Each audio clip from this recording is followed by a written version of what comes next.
There we go. I kind of. Yeah, everything was muted. That's what happens when you mute yourself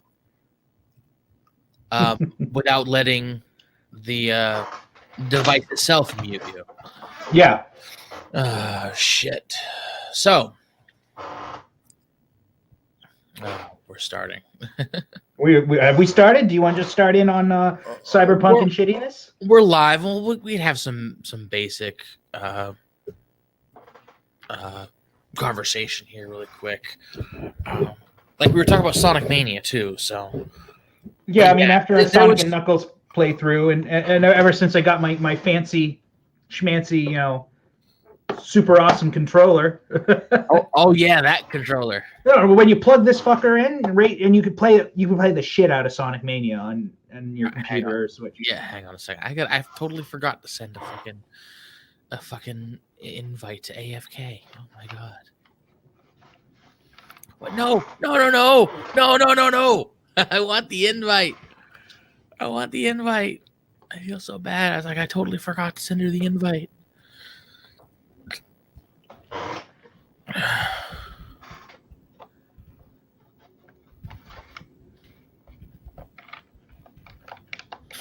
Oh god, but yeah, Sonic. Now it's just something. So yeah, I plugged this in just so I could play Sonic Mania like I play Sonic 3. Right. And yeah, I've been having fun. It's definitely made Sonic Mania better for me than playing with a DualShock. Feels right. It just feels right. Also feels better than playing with this. Yeah. Honestly, it feels too natural because I go to do attacks and use the Insta Shield when I know it's a risky attack, and then I don't use the Insta Shield and I instantly die. I do like the fact in Sonic Mania that they did. Oh, I need to create an overlay for this too. Don't forget to let me do that. Yeah. Or don't forget to remind me. Don't let me forget to do that. God damn, I'm all over the fucking place today. Even at work. Just chill out and go with the stream. Stream of consciousness. If I go, okay. Yeah. But no, it's like, the fuck was I saying? Oh yeah, Sonic Mania. I was like, one of the things that I liked okay, I can't say I liked it because I didn't like it, but in Sonic Mania they had the ability to do no save mode where you could add all these special extra features and everything. Yeah, the ones you unlock through the old special stages. Yeah. Yeah, and why the fuck did they bring the old special stages back? Nostalgia. Yeah, no, I love the old special stages, but why'd they bring them back just to relegate them to a side hustle? Like, yeah, okay, we'll bring back the awesome special stages. You get 30 of them, but you only get a fucking medallion for beating them. I'm like, fuck you. Yeah. Like, what the fuck? Oh, no, that and you get a silver medallion for completing it, and you get the gold medallion for perfecting it. Yeah. I'm just like, my biggest qualm with the game is I'm trying to find all the big rings, and I'm looking. I played Sonic 3 a lot. I know where they would hide them if it were Sonic 3 or Sonic and Knuckles, and I'll look in a lot of those places and I'll find something. Clearly there's a hidden thing in the wall, but all they'll throw in is a couple item boxes like a shield and a 1-up or some rings, right? And it's kind of like, fuck you. You were looking in the right place, but fuck you. It's like, fuck you, you can't get any. It's like, yeah. And then I'll go through entire stages and not find a single big ring. And it's like the secret in Marble Zone Act 2 where you go through the wall and you go to the secret room, but instead of a bunch of boxes being there, all it is a single 1-up, and then the room I'm talking about too. It's I can't remember. It's been a while, but yeah, it's like. Well, you remember in Act 1, happy day, happy dinosaur. How you doing, buddy? In Act 1 of Marble Zone, there's one of the rooms that's a shortcut, and it leads you to what the fuck? Oh, sorry, I forgot to mute my phone. That's fine. Can you hear me now? Yeah, I can hear you. No, you joke. What? Your audio's breaking up. I said you, the joke. Oh, I'm the joke? No, never mind. I was making a joke. You know, your Okay. ringtone. Like, can you Oh, hear yeah, me yeah. now? Oh, okay. Yeah. I missed it. I missed it. I'm terrible. You missed it. You missed it by like 2.5 miles, man. Just fucking yep, gone. Oh my goodness. But yeah. Well, but in the first act of Marble Zone, Yeah. it's one of the shortcuts. I think just before there's like a caterpillar or something like that. But you'll go through. Then there's the big room in the middle. Hey, geeky pixie, how you doing? There's the big room in the middle that has, you know, the 4 ring boxes and the 1-up box in the middle. Yeah. And then the hidden path that goes to the other side that cuts through the other part of the level, and it brings you underneath the spike pit. Yep. Remember that? This dropping spikes. Ooh, excuse me. Well, there's something similar to that in Act 2, but instead of it being, you know, a whole plethora of stuff, it's just a single one up. Yeah, no, so Sonic Mania does that. There's a few more things it can reward you with, like the cooler shields and shit, but in general, Sonic Mania will reward your searching with just item boxes, where it should be rewarding you with the big rings.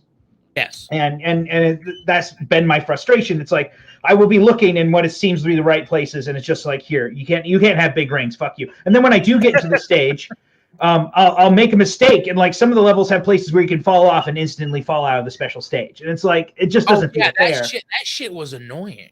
Yeah, it's like, it just doesn't feel fair. Like, oh, you messed up, have a nice day, find another big ring that takes you forever to find. It's like how many Geeky Pixie is here. She's saying hi to us, so tell her how you're doing, Tristan. Me, I'm doing fine. I'm still alive. I got a ton of sleep today. I should have gone to my dad's to install the security system that I bought for him, but you can't see it, but it's like right here. Ow. Anyway. Ow, what the hell? I had a barb in my finger. That sounds fun. Yeah, I don't know. It's not going to show up. Oh, can you see it? Yeah, I see something. Yeah. Why'd you do that to yourself? I didn't do it to myself, Nimrod. Can you see it right there? I don't know. Yeah. I don't know. I just noticed something on my finger. That's why I told you to say hello to Pixie, because it's like, I'm gonna end up doing something that looks really goofy, and people are gonna wonder if I'm swallowing the paint thinner. Happy Dinosaur is resting while he whipped in the unpaid intern editor slave. Imagine his resume later. Well, how did you do during your internship? Well, I was whipped within an inch of my life, but I survived. Well, we here like a go-getter. Well, we'll whip you into 1/4 of an inch of your life this time. Yeah. No, but I saw that. I'm like, what the fuck is that? And it's like, there was a barb in my face. I don't know what the fuck that came from, but God, that kind of hurt. Yep. And I must have not noticed it, because I do so much shit at you know where I work. I'm not gonna say it on stream, but I just do so many things. I go so many places that I'm running into trees, I'm running into bushes. This is probably something that I never noticed happen. This probably happened like a day and a half ago.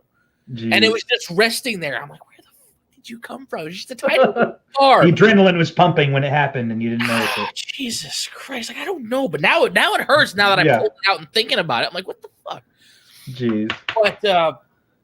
But yes, Geeky Pixie, I'm doing all right today. I'm happy. This is how long has it been since we've done a live stream? About at least a month or two.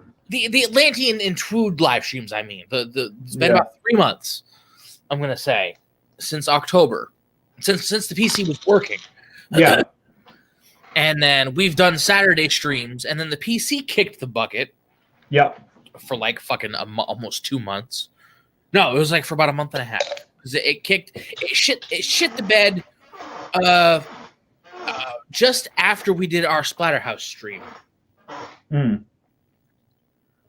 But because I did get one more stream out of it before then.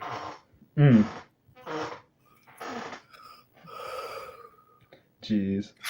But it's like, so anyway, what was I saying? I don't know. We should move on to the topic of the first topic of the night, man. We were still ripping on Sonic Mania, though. We need to have fun with that. I mean, I don't want to rip on Sonic Mania too hard. It's still better than a lot of the other Sonic games. Then again, I haven't played any of the other Sonic games, so I can't rip on it too hard. I don't know. It depends on what you like. 3D Sonic is pretty good. I played Generations a little bit. Yep. It banked a bit too much on nostalgia. Yeah. So maybe when the next one comes out, there'll be a bit more original content. We'll see. I hope so. Yeah. I don't know. I don't know. It just kind of rubs me the wrong way. Like everyone's chalking it up as. I think my biggest gripe. Yeah, my biggest gripe is that they went a lot more lighthearted with Sonic Mania, whereas like one of the cool things about Sonic and Knuckles was the direness of the situation in certain parts of the game, where it's like the whole thing about the Doomsday Zone isn't the fact that Doomsday's coming. It's that if Dr. Robotnik gets away with the Master Emeralds, then then bad things will happen because he has unlimited power. That's one of the greatest things about Sonic 3, though. Yeah, it's I mean, one, it follows the general rules that you'd find in trilogies anyway. You know, it's like I don't know if it's if it's an actual rule, but it just seems to be the natural progression. The third of whatever it is, you know, in the movie or game, if it's made well, it generally tends to be a bit more, you know, not necessarily whether intentional or what.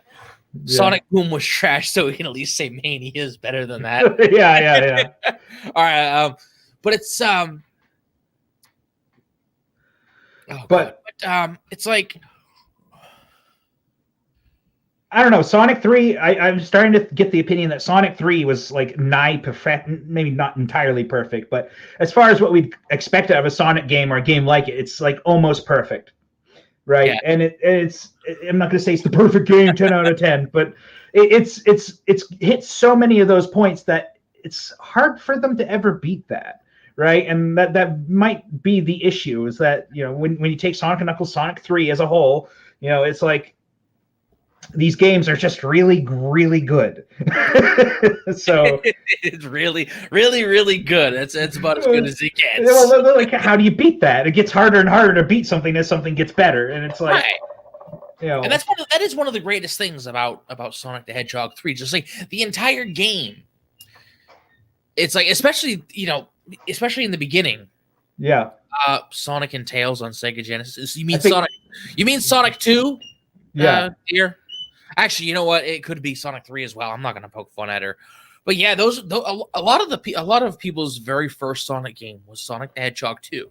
Yeah. Ironically enough, mine wasn't. Yeah, I think the first Sonic game I played was Sonic 3. Yeah, or not Sonic 3. Sonic 1. Yeah, on the Sega Genesis, but yeah. I mean, and Scott the Waz, I like his videos on Sonic, and he makes a good point. Sonic 1 isn't that great, but when you go back in time and look at it in its own scale, Sonic 1 did what it needed to, and it was a good game, right? It set the base rules for what the series would become. Yeah. It was like the first Metroid in the Metroid series. Yeah, but Sonic 2 and 3 did such great jobs refining the material, and Sonic 3's like 2 refinements. It's like they sifted out the bullshit with each title, and then you got down to Sonic 3, which is just like... Well, you can't forget Sonic CD, because that was made around the same time as... it was actually developed around the same time by the Japanese developers. Yeah, but have you played Sonic CD? Yes, I've played through it. I haven't played through it, but I thought the level designs were like really, really bad. Yeah, that's why Sonic CD and Sonic 2 exist. They were created. They were developed at the same time, as far as I know. The Japanese team, the 2 creators, they had differing ideas on what they wanted to do. Yeah. So, one of them went to continue Sonic CD, and the other one went to lead the American Sega team with Sonic the Hedgehog 2. Yeah. And because Sonic CD more or less built upon what Sonic 1 did. It was, it was a little bit of the speed, but it was more of the exploration. Yeah. And it expanded that, whereas Sonic the Hedgehog 2 sort of cut back on the exploration and just, took off the cap took off the speed limiter for the fucking Yeah. speed and just let it run. Yeah. Yes, Sonic 2. Yeah. Yeah. Sonic 2 was the one that Tails was playable. There's little brother mode or little sibling mode, you should say. But yeah, Sonic. Yeah, sure, you can play with me. Yeah, just throw them the controller. They can't hurt you. You just make him do all the hard lifting, you know, because he can't die. Here, go take out that baddie. I'm gonna get hurt. Fuck it, go get it. Except in the special stages, the motherfucker gets hurt in the special stages.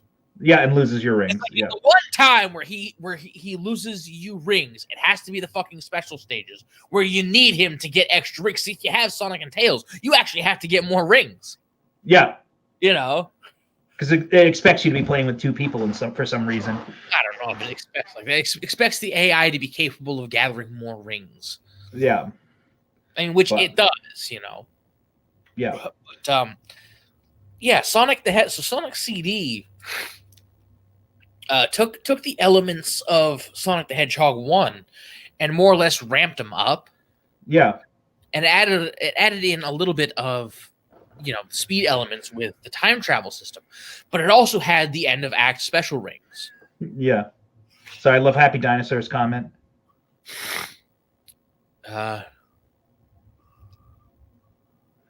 Sonic you like the voice of Sonic in that game to the point where hearing Urkel's voice come out of him is odd. Hey man, Jaleel White was really good as Sonic. Yeah. Jaleel White's fucking is. I actually need to go back and try to play those games. I actually have not played a single 3D Sonic, so I should give them a chance at some point. Yeah.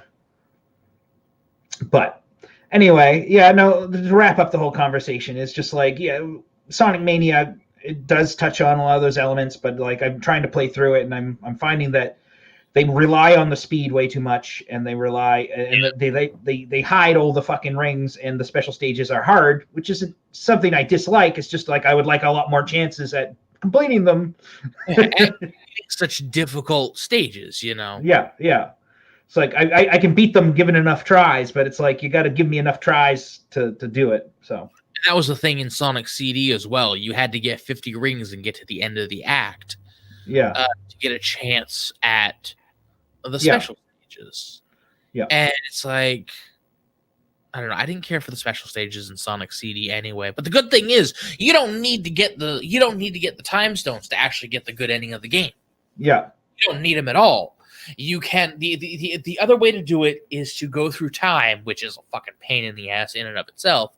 Yeah. And destroy the spawners. Yeah, the monster spawners.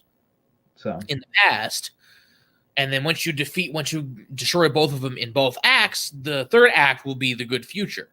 Yeah. Meaning, which basically means, haha, Sonic won. Robotnik is just a fucking formality at this point. Yeah. But Sonic Boom. Yeah. Huh? Subscribe for Hatred of Sonic Boom. But I still have all of those other banners, you know. It's like, yeah, you know, sub if you like applesauce, subscribe if you're not console monog. This was the first one when we had Culture Casino on. Yeah. And he fucking saw that, and the fact that he started cracking up in the middle of talking was the best thing.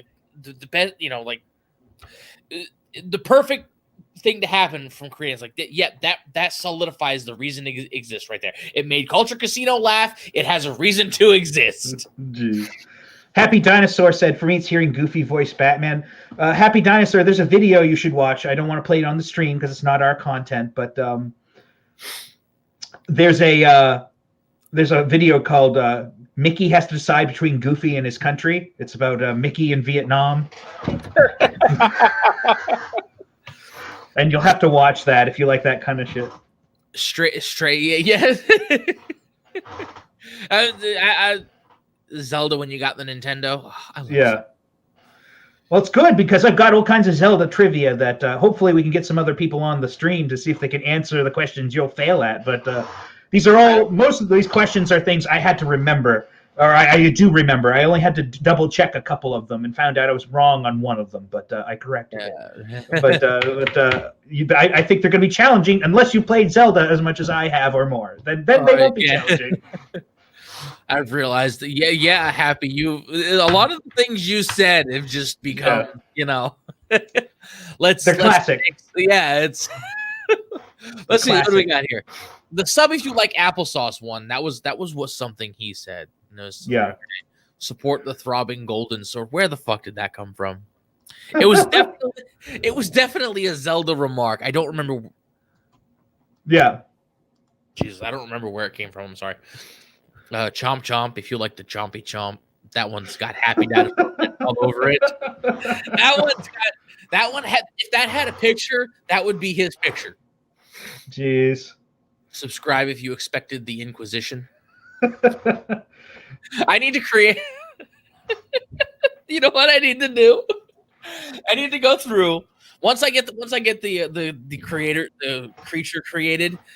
I need to go through and get like 2 or 3 of them put together, dress them up looking like cardinals, fucking red hat and everything, and then make a Blender animation with just someone saying with the audio of Monty Python in the background.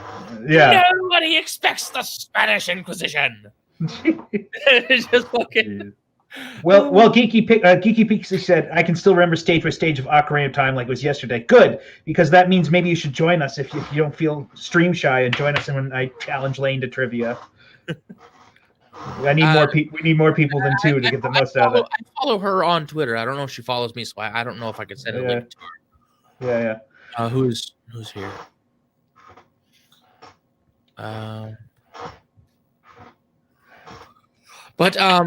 Yeah. So you want to let's get into CyberPunk. You said that was the main topic of the video. Oh yeah. Disney's got a history with Donald Duck still. Yeah. That's kind of dark, actually, dude. Yeah. I believe it though. Didn't Donald Duck serve in World War II? I mean, he was used for World War II propaganda videos all the time. Close enough. Yeah. Share. Oh my god. Geeky says she can hop on when we get there. All right, cool. So, moving on, then let's talk about. So, honestly, I'm not surprised at any of this poor PS4 port thing. Like, all right, hold on. Let me. Yeah. There's a lot. And here's the fucked up thing. And you know what? I'm not going to hold back on the language tonight because this is royally fucked up. This game released not even a fucking week. Actually, a little over a week ago now. Yeah. It released. When the fuck did it come out? It's released what? December 16th.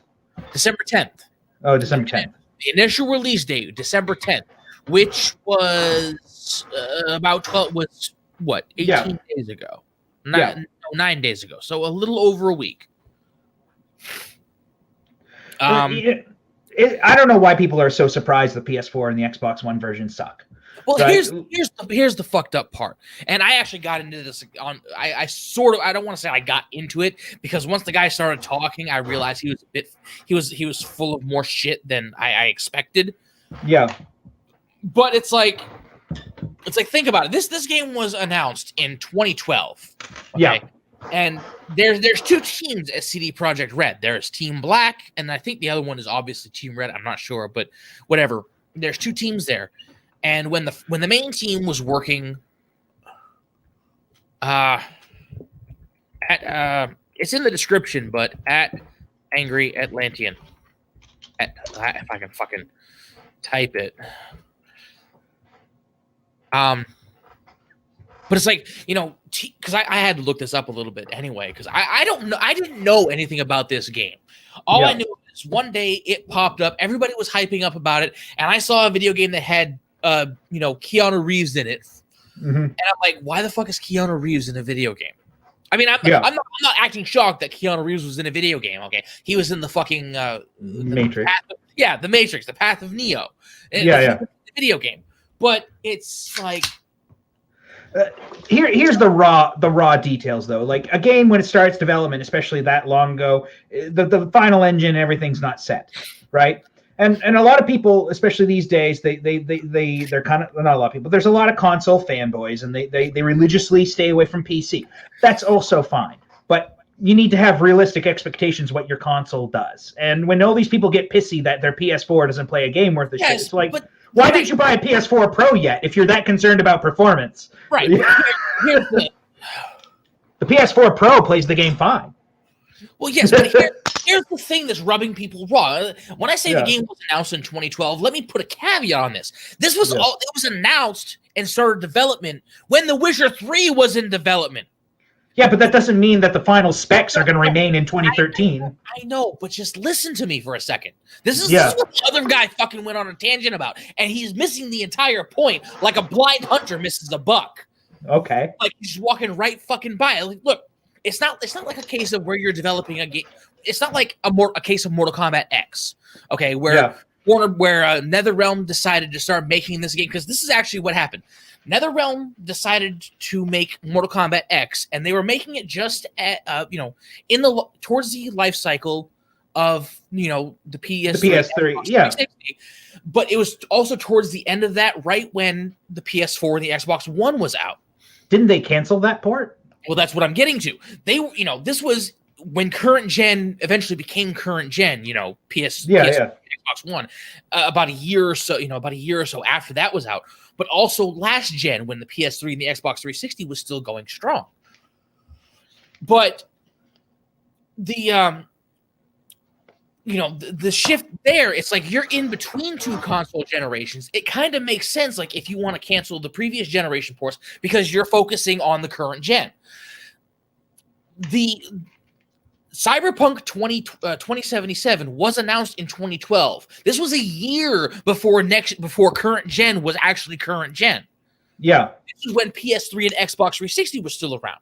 They were making The Witcher 3 in that transition, and The Witcher 3 came out for PS4, the PC, and that sort of stuff. That's what they were developing for. Team 1 was the secondary team was working on a sort of idea for Cyberpunk 2077, whatever it's going to be. Yeah. Hold on a second.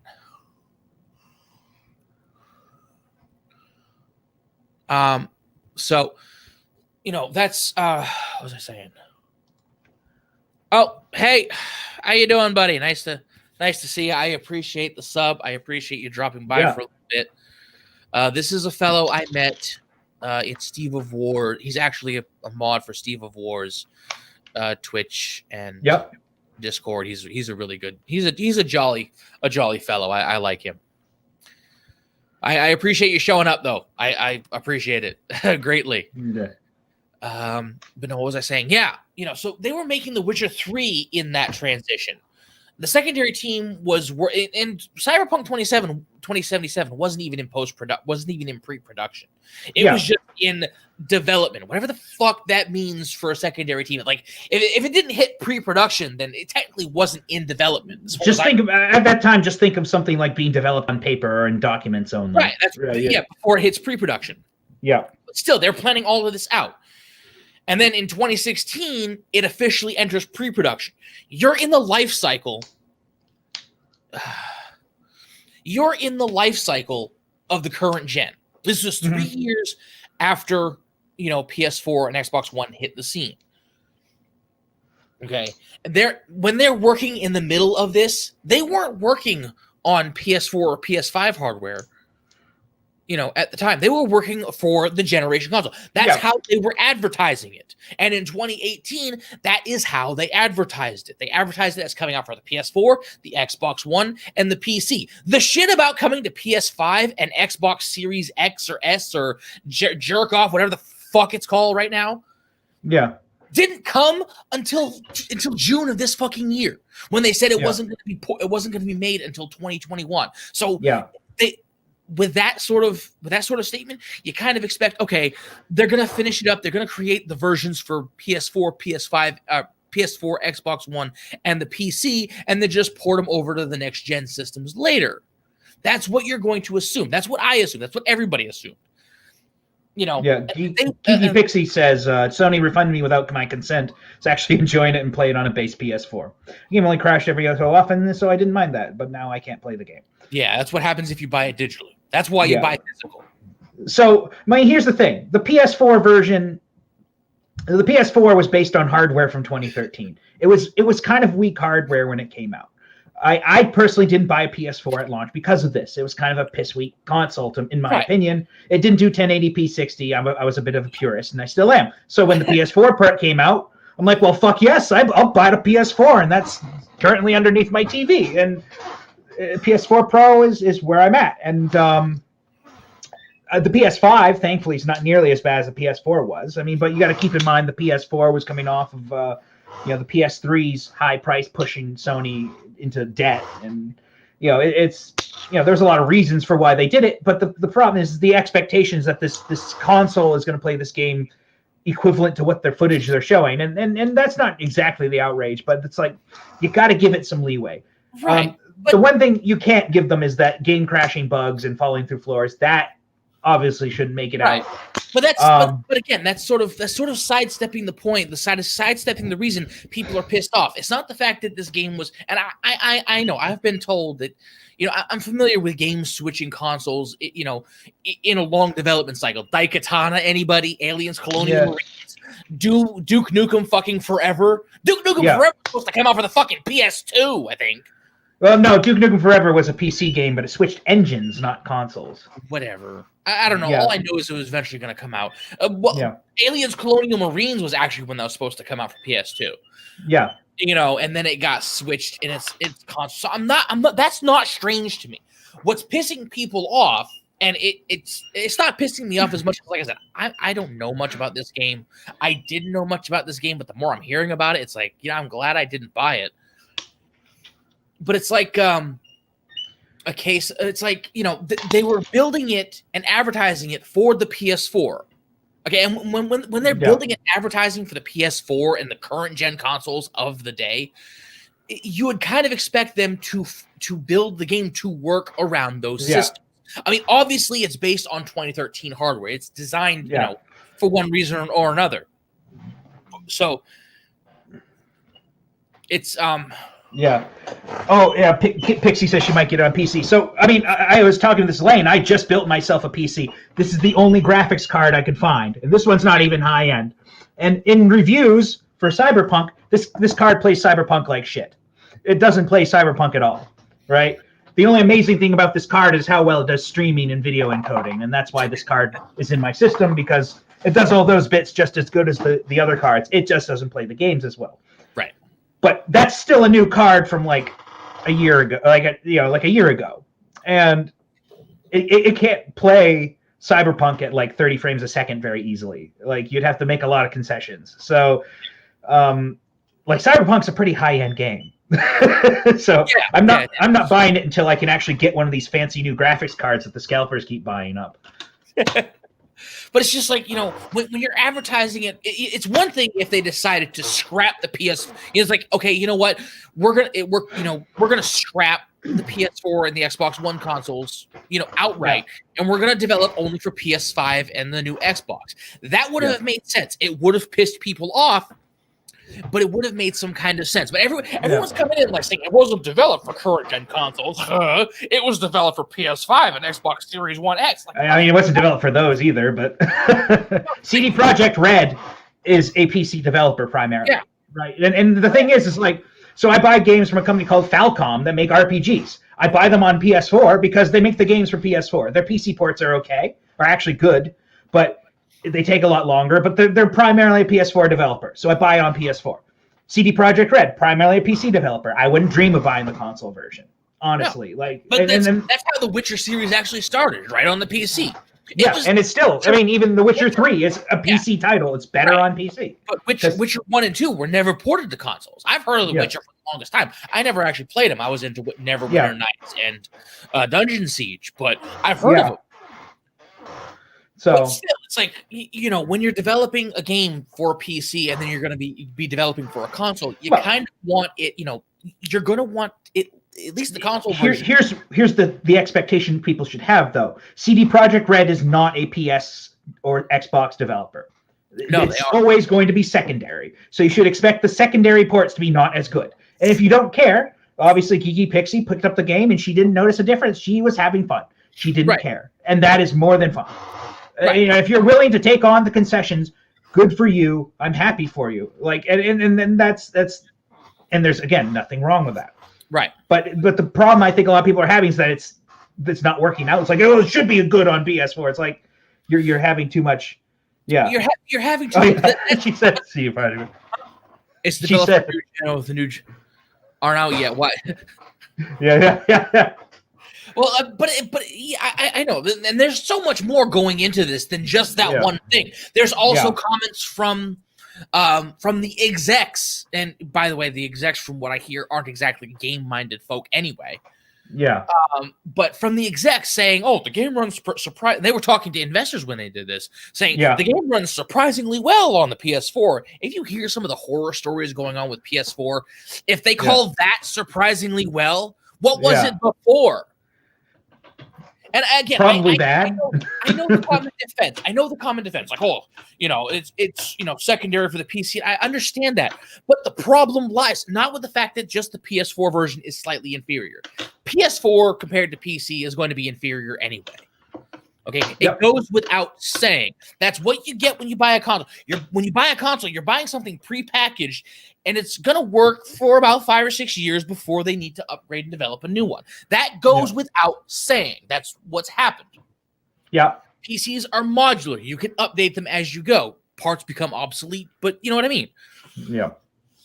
They eventually advertised this as being for PC, for PS4, for Xbox One. There was no talk whatsoever about it being developed for next-gen systems, because at the time they were developing it, next-gen systems were still being thought of. Yeah. Well, no. Let me be my computer engineer self for a second. The PS5 and the Xbox One, Xbox Series X. They're very similar to modern PCs. They even have ray tracing, like the newer NVIDIA cards. Oh yeah, I know. So it's like they are. You can know ahead of time what will sort of work, right? So at the very least, they can make a PS5 and an Xbox One, Xbox Series X port without too much issue. Right. And so that's another thing. Is like, hopefully the PS5 version won't suck. I mean, I think it'll be okay. You better hope CD Projekt Red can survive this flaming fireball of shit that they got themselves. Oh, they'll be fine. I mean, they'll walk away bruised, but not defeated. Not necessarily. Their stocks are crashing and still crashing. Look, but this was saying, there's so much that's gone on in this past week alone. The game was released. Okay, it was a buggy mess on the current gen systems. From what I don't know if PS5 and Xbox, the new games were released. They shouldn't have been, because they said they were going to be released in 2021. But the PC version is getting the best response, and there's still issues with it. Yeah. Okay. Well, actually, there was a funny issue. So I have one of the new. I've got it without having to go to a scalper. I got one of the new AMD 5800X processors. Apparently, you actually have to modify the code so it doesn't think you have one of the 2011 processors. You have to modify the code of the game? Yeah, apparently, if you don't modify the code, it thinks you only have like an old processor and won't engage many threads. This is a 16-thread processor, so using 4 threads is like capping the processor at the knees. So it's like somebody discovered you have to go edit a line of code, and then it'll take advantage of your new processor. Oh my god! Yeah, but it's like I'm making next inch. I'll make my Switch, PS4 Pro, and new Xbox with a 3-way. Actually, on a funny side story, my friend Mohammed, who's in Saudi Arabia, ordered a PS2 from like some version of Saudi Arabian Amazon or something, and he got a PS4 instead. And I said, they might have shipped you 2 PS2s and a Yu-Gi-Oh! Fusion card. Yeah, Geeky Pixie is right. This is gonna damn. They actually had goodwill going into this, and like I said, like I've been saying, there's a fuck ton of a lot more going on than just this one thing that I'm talking about. And it's gonna cascade. But she's very right.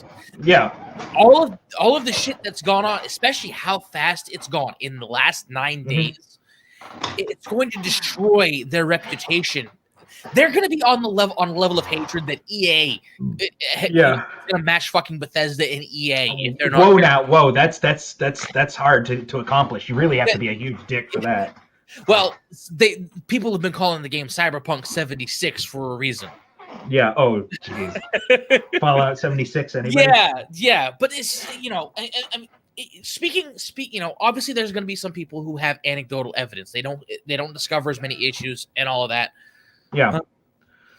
Well, supposedly, if you have an Xbox One X, the higher end Xbox One, and you have the PS4 Pro, your experience is actually really acceptable. Yes, it's still 30 frames a second, but it's more sustainably 30 frames a second, and they're better detailed. But there's still issues. Yeah. So I don't know. They kept delaying it, and I think the issues were that's why they were probably delaying it. Well, there's a lot of stories, and like I said, that part of the reason is the fact that it's pissing people off is because of that. They said it was going to be made for these consoles. I know that CDPR isn't necessarily a console manufacturer first, but they still should have taken that time to make sure it was going to work on these consoles. Yeah. Before they started tacking on, it's going to be for PS5 and because for a fact the moment that they announced, it's going to be brought to PS5 and the new Xbox in 2021, you kind of know for a fact they're adding on 2 extra consoles to develop for. Yeah. Which, if you've heard anything money or I'll kick you in the balls.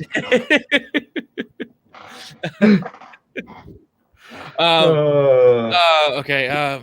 Hold on a second. I got an idea. Another banner, huh? Geeky Pixie. At least CD Projekt Red is taking a step in the right direction, and with refunds, it won't fix the problem.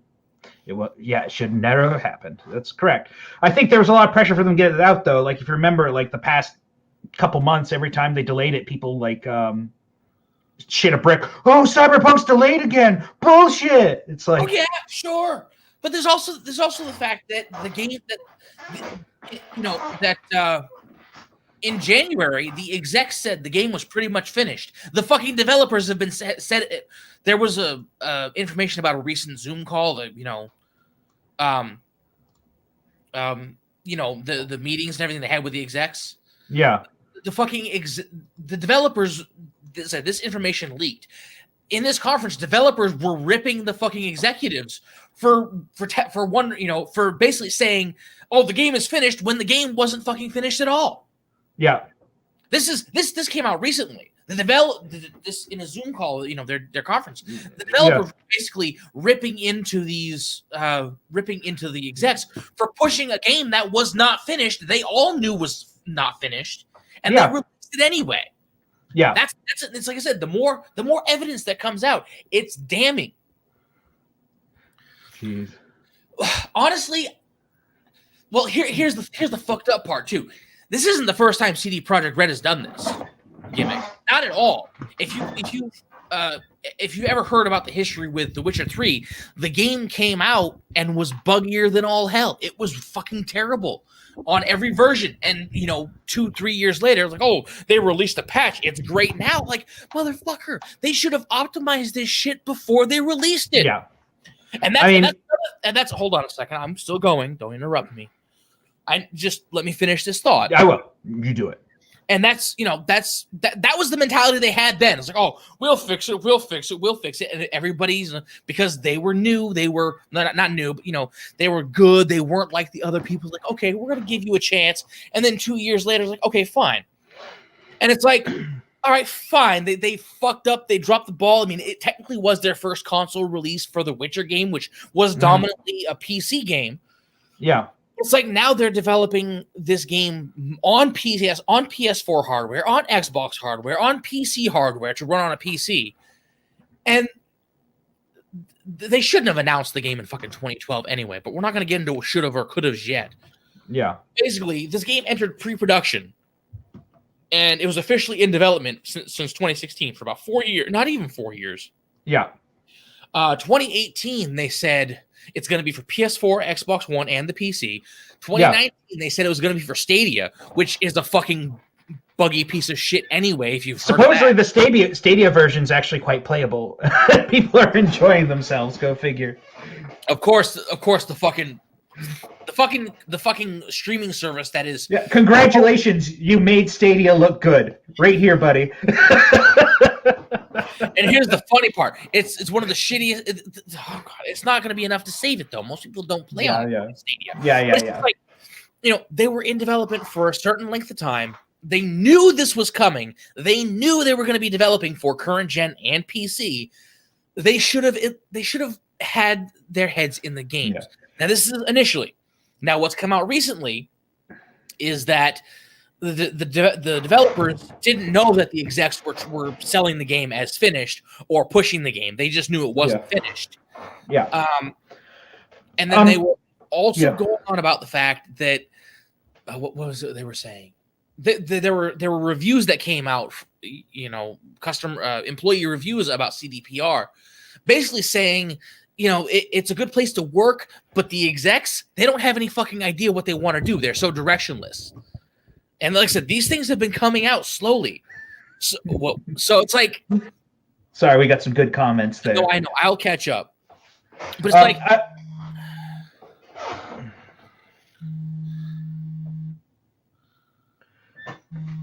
Can you give me one moment, please? Yeah, go for it. God, sir, you got cookies. These cookies have only been in the oven for 30 seconds. Yeah. That's pretty much what it is. It's like 30 seconds. It's like, speed it up, turn up the temperature, get it out. I get off a little early. Yeah, so I get off on Wednesday. So I'll be done Wednesday. I'm going to mute him when we don't hear him. It's like consumers, release the game, don't delay. CDPR, yeah. But there's a thing with that though. It's somewhat fair to blame the consumers, but you got to understand, consumers bitch about this shit all the goddamn time. Okay, I'm gonna throw some shade at the gaming community because we fucking deserve it. But I'm not going to apologize. I'm pulling no fucking punches here because I mean it, and sometimes I'm guilty of it too. But consumers of the video gaming variety don't always know what it is they're talking about. Okay? When they're calling for a game, to be released, just release it, just whatever. If especially if they don't know what's going on, or if the game has been delayed or anything. It's like if the game's, it's like, maybe it's not wise to listen to the gaming community if they're telling you to shove it out, and executives are more or less like, we're gonna delay it a little bit because the devs say so. It's like maybe you should be a little leery instead of just saying shove it out. All right. Just release it. Let me bring a dose of reality in here that people, us as video gamers, do have to admit. There is some slight toxicity issues with certain groups, and I'm not going to say certain groups, but it's like back to Gimmick Guns' comments, like they should have released the game on PC. If they did that would have been fine for the PC audience, but the console fanboys would have been shitting a brick. Yes. Right, and this is where I say toxicity. They would be. I hate the word toxicity. It's fucking retarded. I hate the word too. So just volatility is more appropriate. Volatility. There we go. They would react poorly, and. And to be honest, they'd have some justification. They're like, well, why are we getting ignored, right? They would have a lot of justification. Yeah. And Kiki says we can be some of the worst kind of people when it comes to how the design of a game process works. And so, like, a lot of us just live on the periphery. Like, I've bitched about the Switch before, like how people demand games be on the Switch, and they don't realize the difficulties of porting to the Switch. Yeah. It's the Switch fan base.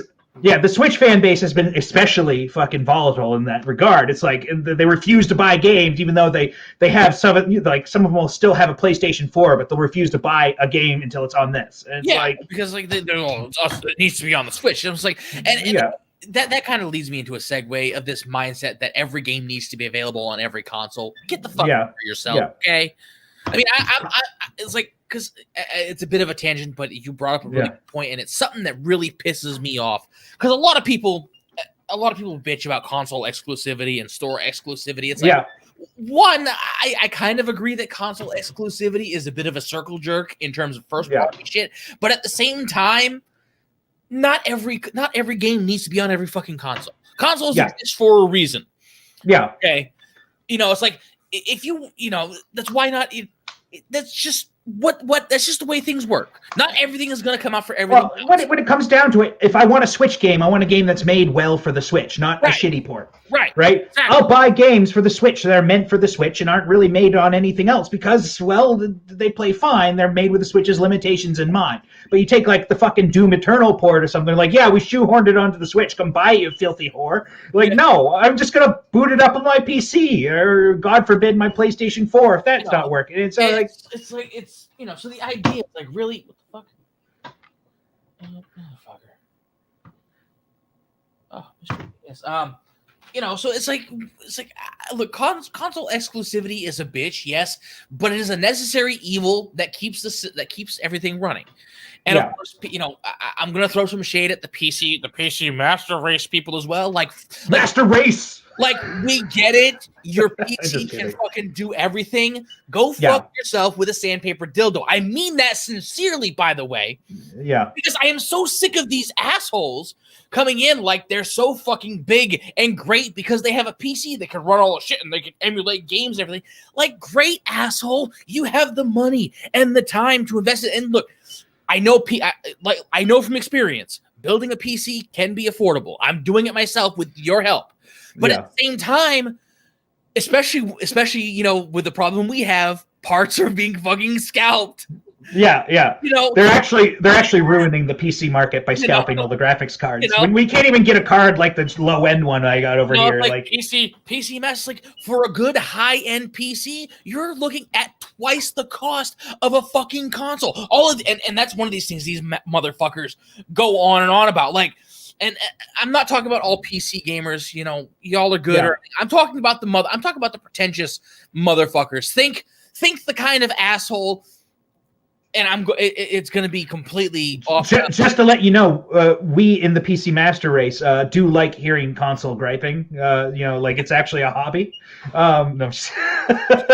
you like harvesting the salt from your tears. Oh yes. It keeps the dying daisies in the garden nice and fresh. Yeah. But you're right. There's a really twisted analogy, but it's kind of like the pretentious, able-bodied assholes talking to disabled people. Yeah, like saying, "Oh, you should It's like they basically they want to feel self-important and pretend they're doing something. You know what I mean? That sort of analogy. But these motherfuckers are acting so big and like, oh, we could do this and we can do that. I don't know why you console peasants are complain like motherfucker. You have a PC that's I don't know 2.5 times the cost of a fucking PS4 for a high end, and of course these fucking apologist motherfuckers. Well, actually, my PC I only built for like $700. It's not that high end. Yeah. Go fuck yourself with a cactus. You're an asshole. You're even worse of the PC. Those people are. Oh my god! Yeah. I'm gonna go on a fucking. What they need to. I'm just gonna say something real quick. Like to some credit, I bought this laptop for $2,000 at the beginning of 2016. Yes. This laptop is still good. I tried to play Doom on it and it stopped playing it. It wasn't playing it very well because Doom was a bit too new for it. But for a lot of people, this laptop would do fine. And what she said, $1,500. But now when you think about $2,000, now first of all, it plays my entire Steam library that I had at the time. Yeah. Right. So I didn't have to buy new games. It played the games I already had. And yes, at the time I bought this to replace another machine that wouldn't play the new Wolfenstein game. That was also about 4 years old at the time. Yeah. But in some ways I do say, well, maybe you should save up your bucks and buy a nice laptop. And I'm not trying to be a desktop purist. I just built a desktop, but if you need a laptop, get a fucking nice laptop like this thing. But there's also drawbacks to playing up. No, I get it. I know you're not the PC Master Race asshole. You hate those motherfuckers as much as I do. Yeah. I know where we're coming from that. I mean, so it's just the thing. But going back to the Cyberpunk thing, there's a lot. 207 gaming. You know what it is. We don't need to go over it again. And this is where the exchange happened.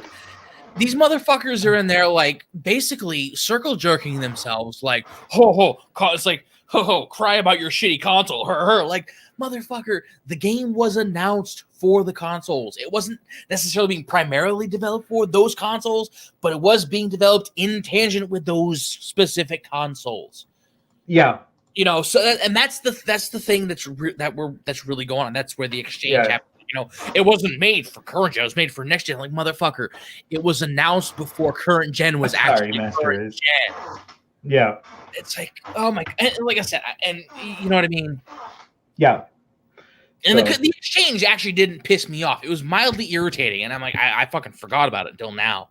But it's just like, you know, it's like, we get it. It's anecdotal. You know, in the end, and I'm really not throwing shade at, you know, anybody here that hasn't had any problems. If you haven't had any problems, great. That's awesome. I am fucking ecstatic for you. I was initially thinking about buying the game when it came out, but I didn't have the funds to do it, and I was going to wait. And then I heard about this shit. I'm like, I am glad I didn't have money to buy the game. Yeah. Because of that, I'm like, if it's running like shit on the PS4, there's no way I'm getting it. Yeah. So it's like, you know, it's really good, you know, especially if you have a PC and it's running good and you're not encountering any glitches, or, you know, you have it and you're enjoying it and all that stuff, despite the glitches. Great. That's awesome. Sorry, I'm happy for you. Will you stop squeaking that chair? Sorry, I need a new chair, don't I? You just need some WD-40 on the fucking. Just pull a Hank Hill, pull out a can of WD-40, and just. Yeah. But it's like, you know, we're happy for you. A majority of the people on all the consoles it's on are experiencing enough issues to make them wonder why why this game isn't up to snuff. Yeah. There's going to be people who find the fun in it despite the bugs. But when the majority of people are angry about the fact that it's not, you know, working on the consoles that they said it was going to work on, they're encountering issues on PCs, on higher end PCs, even though the PC can handle it, you know, that sort of thing. This isn't the time to dismiss them and act like an apologist for CDPR because your game, you know, just because you have a high-end PC or because you have a next-gen console, and you want to say, well, I'm not experiencing any problems. You people should just chill out and relax. That kind of mindset, and this needs to be fucking said. That kind of mindset is what brought you the shit like EA, like Bethesda, like Ubisoft. Rolling over and accepting it. Just all of the big fucking evil corporations. You guys want to put on a fucking spit roast and cook for dinner. All of those motherfuckers didn't just pop into existence as evil building unfinished games with day one patches. None of them did. Okay? That started in the early days of the late Xbox, early 360, PS3 era. That's when the shit started. When patches were a big thing and DLC was becoming a big thing, microtransactions. The idea of microtransactions and patching the games didn't really start until PS3, Xbox 360, when they figured that out. It existed in the early days of the Xbox because fucking Microsoft, they were on top of that shit. Kudos to them. I love it. Actually, there were issues though. Like famously, there's one glitch in Ocarina of Time that if you have an early version of the game, you can be locked out from something. I believe that, but see there's a version 1.1 cartridge that's more common. That's different. That's different. That's a different form of patching. That's re-releasing an updated version of the game as you send it out. You know, that's not sending a patch online. Like even fucking early PlayStation games did. No. So there's a saying in the computer engineering world: for every bit of performance that a computer engineer gives a software engineer will take two. So now here's the thing. I don't have the video up, but I have an old Macintosh 2, right? My Macintosh 2 is from 1987. And you hit the fucking power button on that thing, bam, operating system's up in 2 seconds. Right? Doesn't need an SSD. The hard drive interface of the thing runs at about a megabyte a second. Right? It's really slow, but the thing will start up almost fucking instantly. And then the thing is that the software for the thing's not bloated yet, right? And then as you get further into the future, shit gets more bloated. right? So we end up into this thing where, like, you know, shit gets less efficient because all these people aren't doing things the most efficient way, right? They want to add the bells and the whistles, and they want to make things look good and all of that shit. And it's like, that's great and fine, but let's work on the base first. Can you imagine how Windows 10 would start up if you shut everything off and just ran it base? Yeah. Actually, Microsoft's going to release something soon that allows a developer to make features like plug in, plug out, so you can like find a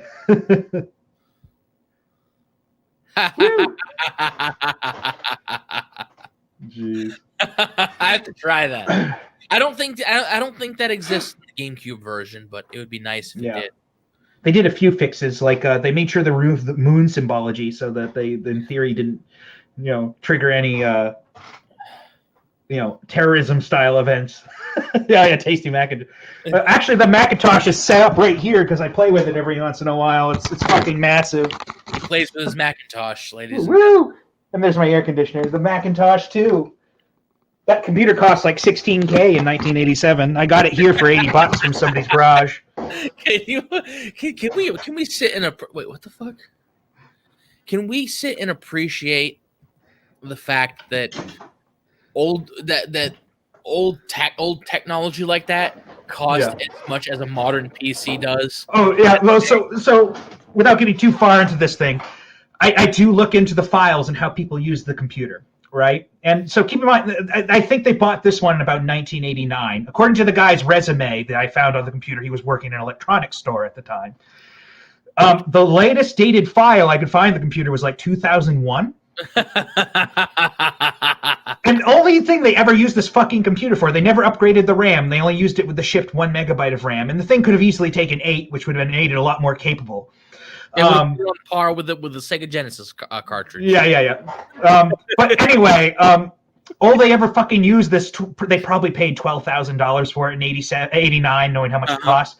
But they probably paid $12,000 for this computer and only ever used it for Microsoft Word.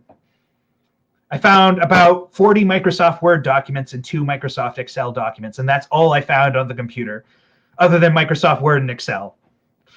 And so, like, there's that just funny side note that they spent $12,000 on a computer to do Microsoft Word and Excel. They spent $20,000 on $12,000. Yeah, okay, fine. $12,000 on an expensive typewriter. That's basically a digital typewriter. Yeah. Now, to their credit, it was one of the first like really pretty color systems. Like the big deal about it was like how cool the monitor looked, and it does look very impressive. It's very clear and very colorful. That old like 4-color palette where it had like actually this one can do up to 256 on its built-in graphics. Oh, okay. So because I've seen the old PCs that, and my friend, I don't know what the hell. My friend growing up had this old fucking PC. It's like, you want to play on the computer? I'm like, what the fuck kind of computer is this? Yeah. I don't know what it was, but it didn't run. It didn't run like a normal computer. Yeah. It would turn on. It looked like a really old computer, like a really fucking early computer. It would turn on. It had like the BSOD, the blue screen. Yeah. It had that. I just want to respond to Geeky Pixie real quick. It was not a student PC. It belonged to actually it looked like it belonged to the mother and the father of the family. The kid who sold it to me was clearly their 18 to 20-year-old kid. And he's like, I don't know why people would pay $80 for this thing. It's like, dude, this is worth a lot more than $80, but thanks. But anyway, I love my little computer archaeology. I don't reveal personal information that I find, but I do like to say, this is where they were and why they had the computer and what they did with it. It's kind of kind of fun. Anyway, my code of ethics says I don't reveal the personal, with their name and their address and shit. I do have that information, but that's. Yeah, we do not reveal that on live streams. We don't even reveal that unless we absolutely have to. Yeah. And there's no reason for us to do that. I don't know this person. I don't need to fucking know this person. But it does make an interesting story, and that's why we do this. Anyway, yeah. So we've gotten to this point where a lot of shit in modern software is just bloated as fuck. Yeah. Right. You go to load a fucking web page and it takes 20 seconds, right? Sometimes. Sometimes. Okay, it's not that bad, but it's still a matter of seconds, right? But back in 1997, it was still the same matter of seconds, and we were running on dial-up. We were running on 56 fucking K. Yeah, and the web page is still loaded in a few seconds, and it's like we were running on the kind of dial-up that could have used a fucking rotary phone. Yeah. So what did we fucking gain here? And the answer is nothing. Nothing. Yeah, our computers are fucking massively powerful. Because our computers are bigger and better, but they do more shit. Yeah. They do more shit behind the scenes. Like, why the fuck do we need this? Now, admittedly, you know more about the in-depth stuff like that than I do, but I'm learning. Yeah. Well, that's what you need to know is that there are a lot of inefficiencies in modern code. The more efficient you make something, the better it'll run. There is a limit on how good you can get a system work. There's a lot of people who think the word optimization means you can make the switch do amazing things, and the answer is no. You can make it do other things better, but optimizing is generally just efficiency in a nutshell. Optimizing is getting to 100% efficiency. Yeah. Or trying to. It's impossible to get to 100%, but it's trying to get there.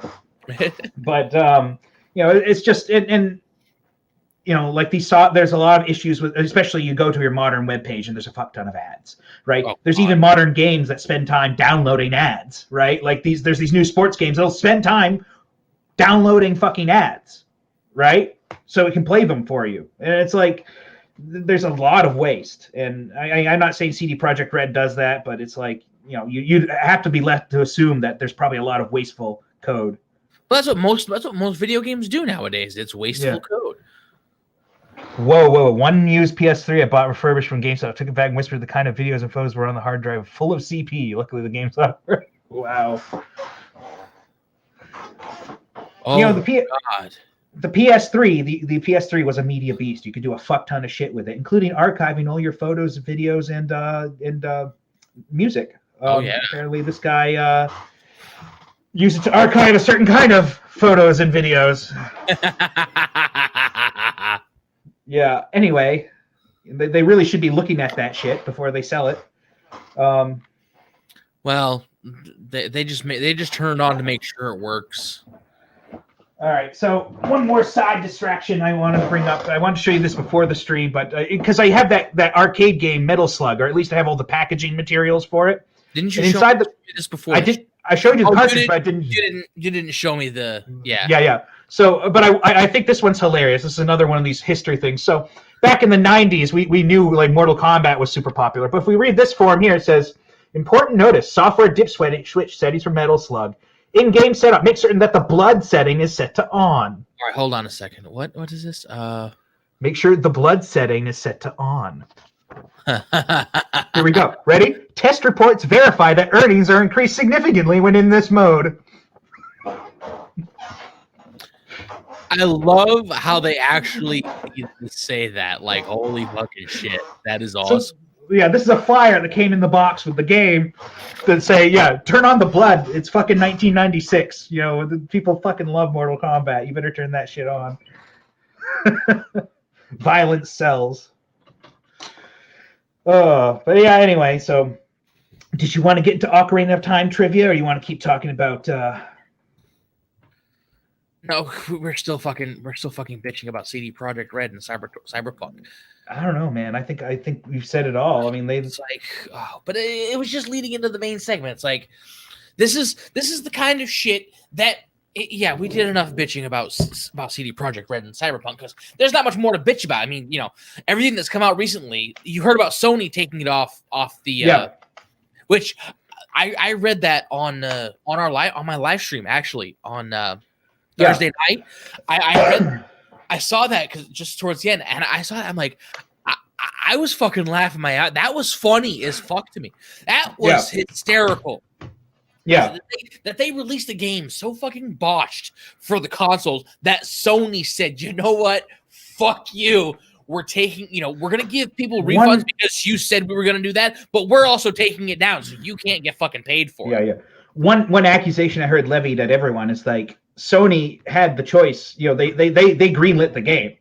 Sony had to greenlight the game, so they knew what the game was like before it was released and said okay. It passed. Well, someone at Sony said it passed. Whether it was the people who decide, Whether it was those same people or not, you don't know because Sony's a fucking huge company. So yeah. And Microsoft is now offering refunds. They haven't quite taken it off the digital store yet. I'm sort of half expecting them to at some point. But it's just all of this cascade of shit going on. Like I said, it wasn't just the game was buggy when it was released. Okay, if they'd have released it and they owned up to it and said, okay, you know what, we fucked up, we'll do that. That would be one thing. Then what happened after was like, okay, we fucked up. They issued a statement like a day later saying, you know what, we'll issue refunds to everybody. They didn't talk to Xbox. They didn't talk to Sony. Nothing. The execs just released that statement. So they pretty much, they were already in a hole. Instead of pulling themselves out of the hole, they ended up digging themselves deeper. And then they released other stuff. It's like, oh my fucking Christ. And like I said, just this cascade of bullshit. And now we have leaks. We had leaks of the executives. Basically, it's not just the game was released. They've knowingly been lying to all of us. Yep. Sorry. They've knowingly been lying to everybody about this game. The execs were lying about the game since January, saying it was finished when the devs themselves knew it clearly wasn't.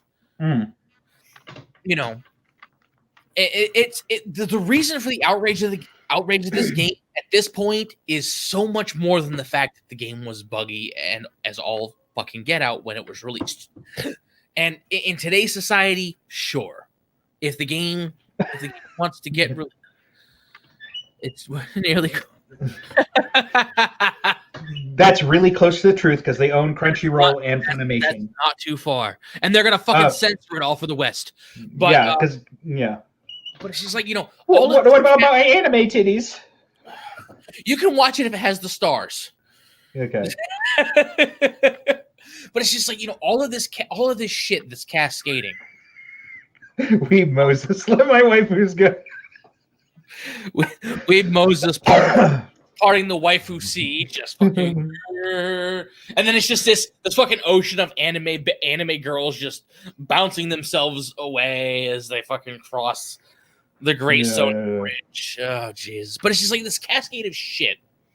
Yeah, and it's like, and everybody's mocking, like, oh, you know, there's one group of people mocking the others, just like, oh, you know, your game doesn't work, you know, console peasant, It's like, there's so much fucking more than that. Yeah. And here's the part. They've, you know, I'll bring in Geeky Pixie really quick. Hello, how you doing? Nice of you to join us. But it's like, you know, it's like there's just so much going on, and it's sort of coming to light that CD is lying to everybody about pretty much everything since the game. Oh, and not to mention, you heard the whole thing about good old games.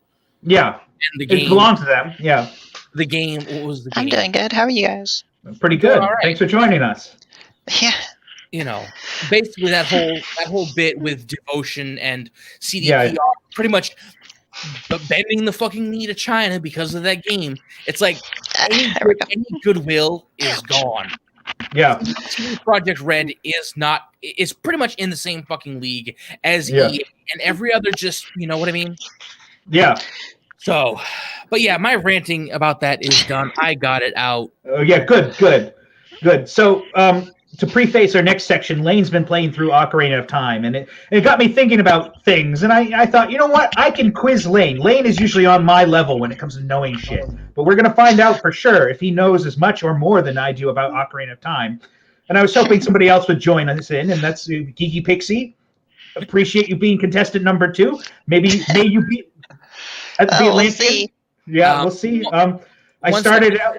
Oh, go ahead. 1 second, Pixie. I think your microphone might be a little too loud. I don't know if you can adjust that just a little bit. Hold on. Is that better? I don't know. Try saying something. Something. Works good for me. That I don't know. It was just. My headphones are picking up, you know, sharpness and everything. I want to be sure something's not wrong. So yeah. Okay. Yeah, I'm just using my phone. That's probably why it's really sharp. Cell phone microphones are really cheap and pick up everything in the room. It's my PS4 headset that I have plugged in my phone. Well, that's what this is too, to be honest with you. So I can't say anything. All right. So you ready? So I've separated these questions into two quality levels. One I call hero level, and the other one called master level. Now, hero level are just generic, a bit more generic, a bit easier, but the master level are quite a bit more detailed in how much you need to know. So I have a suggestion for you. Yeah. Next time you do something like this, and we do it about Zelda, you need to have Kokiri level. Okay. That's Forest Child level. They're only going to know little things about like inner workings. They're not going to. It's like It's Look, like in my quest to bring unique content to this channel, that's a good idea. But you're not going to find this content anywhere else. Nobody else does Zelda trivia on a live stream. Yeah. So anyway, let's start it out easy. Okay, you ready to start it out easy? How many heart containers are there in the game? That you can get up to? No, how many heart containers that you can pick up? Like obtainable heart containers, not heart pieces. Oh, to get a full one? No, heart pieces, there's 36 of them, but how many heart containers are there? 8. Yes, that's correct. There's only 8 because there's 8 dungeons. You can only get them from There's dungeons. I was thinking of something like 9, but there's there's the child dungeons where you get the 3 there. Then there's the 5 dungeons as the adult. I was thinking 6, but then I remembered. Oh wait, you get the light from Roru. Yeah. So this is why it's a slightly tricky question, and why it was question number 1, because it does take a bit of thought. When you first asked that, I thought you were talking about total heart containers, including the starting 3. Yeah, that's what I was thinking. That's too easy.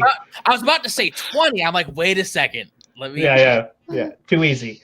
All right. So the next one, this one's actually a little bit more tricky. How deep does the silver scale allow Link to dive? 10 meters. Silver scale. Oh, never mind. I didn't hear it. No, hold on. I thought you were talking about the measurement device. Yeah. No, I think the silver. Well, you answer, Pixie, because I fucked up. I'm gonna say like 15 meters. No, the silver scale actually gets you 6 meters. I was gonna say 7. But just to put things in perspective, that makes Link a pretty impressive diver, because even the silver scale is 20 feet. So that's the golden scale is what allowed. Because I was thinking the moment you I didn't listen. The golden scale is the next level up. I made it tricky by asking about the silver scale. No, but the gold scale. I didn't even. No, I wasn't even thinking about the gold scale. I was thinking about the house in that scientist's house out by Lake Hilliard. No. Here's the funny thing: you actually have to go to the house to know the units, because I know. That's what I was. For the moment you said diving scale, I'm like, okay, he's talking about how deep does that scale go? I'm like, no, it isn't, motherfucker. Yeah. This is why these questions are a bit tricky. All right. That was just a case of me not listening, not knowing. Yeah. Okay. I know the silver scale and I know the golden scale, because the golden scale takes you to the bottom. Yeah. So it's like, okay, never mind. But for most of the game, you just see the number decrease as you go down, right? Is that what that is? Yeah, it's 6. It goes 6, 5, 4, 3, 2, 1 with the silver scale, and then I thought those were seconds of your breath. No, it's actually. So if you talk to the old man, those are meters. The old man confirms that they are in fact meters. Oh yeah. You talk to him, and it's like, you didn't know, but I was watching you. You dove like 6 meters. I'm like, thanks. Yeah. You fucking creeper. So, sort of relating to diving, if a like steals your Zora tunic, how much does it cost to replace it? Like, probably 2,000. 300 rupees. Yeah, he got it right. 300 rupees is the exact number. Good job, Lane. Applesauce for you. Yes. Hold on. We need to do that. Apple. Oh wait, where the fuck?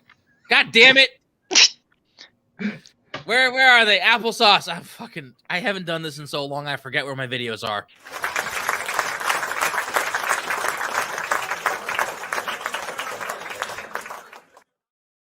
Okay, that's enough. Yeah. So here, this one should be kind of easy, but maybe not if you haven't used it before. But how much damage does the broken giant's knife do? Like 20? It's the broken giant's knife. And for reference, the working giant's knife does 4. Oh, so probably like 2.5. No, unfortunately, it's incorrect. All right. Well, before we continue, Happy Giant. Happy Giant. Uh, Merry Christmas, Happy Dinosaur, and may your chompings be bright. I give up.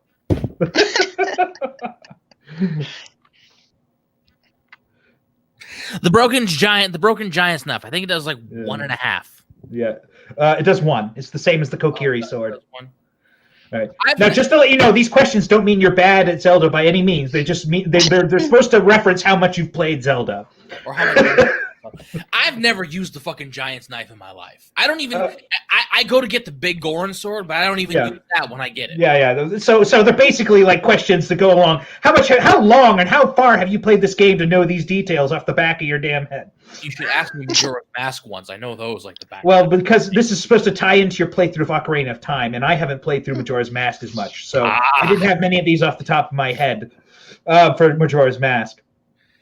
So just here's another one. So the magic bean salesman will sell you beans, up to 10 of them. But how much does it cost to buy 5 beans? Like 50. Yeah, 50 is the correct answer if you're only buying the 5th bean. I should have asked that question though. Like I don't know. I was debating on how to phrase it. Oh my no. This is it's sort of. It's more of a math question than anything. Yeah. But you might have done the calculation to figure out how many times you need to go back and forth to get rupees. Give me a second. I don't know off the top of my head, but I know the price. 150 rupees to buy 5. Yeah, exactly. Like, because they go up in increments, and it's like yeah. Here's the funniest fucking part: you could stand right in front of him, buy 5 in a row. Yeah, and then it's like you'll buy like 4. You'll be standing right in front of him, buy the 5th one. It's like, come to buy my magic beans. They're hot. People are buying them. I'm like, motherfucker. I'm the only person that bought them. They're all the rage right now. Is one of the lines you said. They're all the rage right now. Yeah, because I'm buying them. Jeez, but no. The only reason I asked for 5 is because you might know that number off the top of your head, because that's when you only have the 200 rupee wallet. That's the only amount you can buy. So yeah. I say, doesn't it go up to 100, right? Yeah, it goes up to 100. So the 10th bean. So you're paying like $500-$600. Hi, KK. Yeah. Huh? Well, my cat just jumped on the bed. Yay, kitties! I wish I had a pet. All right, so this one should be easy. What is the most useful tunic in the game? I would probably say the water. I'm probably the most useful tunic. Yeah. Does this have an? It's a bit more debatable, but I let me put it in the frame of which one reduces damage the most. That'd be the fire. Yeah, she got it. That's right. The Goron's tunic. Fire tunic. The Goron's tunic. Yeah, and so the Goron's tunic actually has a wide-reaching effect. It even saves you in like most dungeons. It'll actually reduce the amount of damage because of fire bats, and like even some of the things that don't look like fire actually take reduced damage. So there's a lot of things that count as fire. I didn't actually know that. Yeah. So in general, when you're playing the game, wearing the Goron's tunic actually is the one that actually works like armor. That's the one I use in the game anyway. So maybe I never noticed. I was like, Every time I get the Goron's tunic, unless I'm in the water temple, I will put that motherfucker on because even you laugh, but that started because that didn't. Yeah, that's armor. Well, I didn't know about that though. That's the thing. But the whole using the red tunic thing, that started when I was playing Super Smash Brothers. I never played Ocarina of Time before I played Majora's Mask. Like my first, not the first Zelda, but the first Zelda game I played on the N64 was Majora's Mask. It wasn't Ocarina of Time. What? I just noticed you have a new banner. Oh, yeah. And I believe Breath of the Wild is supposed to be a sequel to the Ocarina of Time. I don't know. Just as a side note, I like the trailer from the new one. Actually, looks like it has. It almost. My guess is that that's like the hero of time, like subduing Ganon or something. But I don't know for sure. The Breath of the Wild. Hold on a second, motherfucker. I shouldn't be drinking so much soda. I'm kind of all over the place. Breath of the Wild, even according to Hyrule Historia, takes place at the end of the timeline. Yeah. And they didn't put it in an exact spot because they say it could go anywhere, But the kind of the problem that comes with that is everything in the game draws everything from every single timeline. There's salt deposits that you can get. The salt deposits you can get in the game. You're not going to get salt deposits unless there was an ocean everywhere. Yeah. The Zoras didn't exist in the Wind Waker timeline because they morphed into the Rudo. Are you listening to me?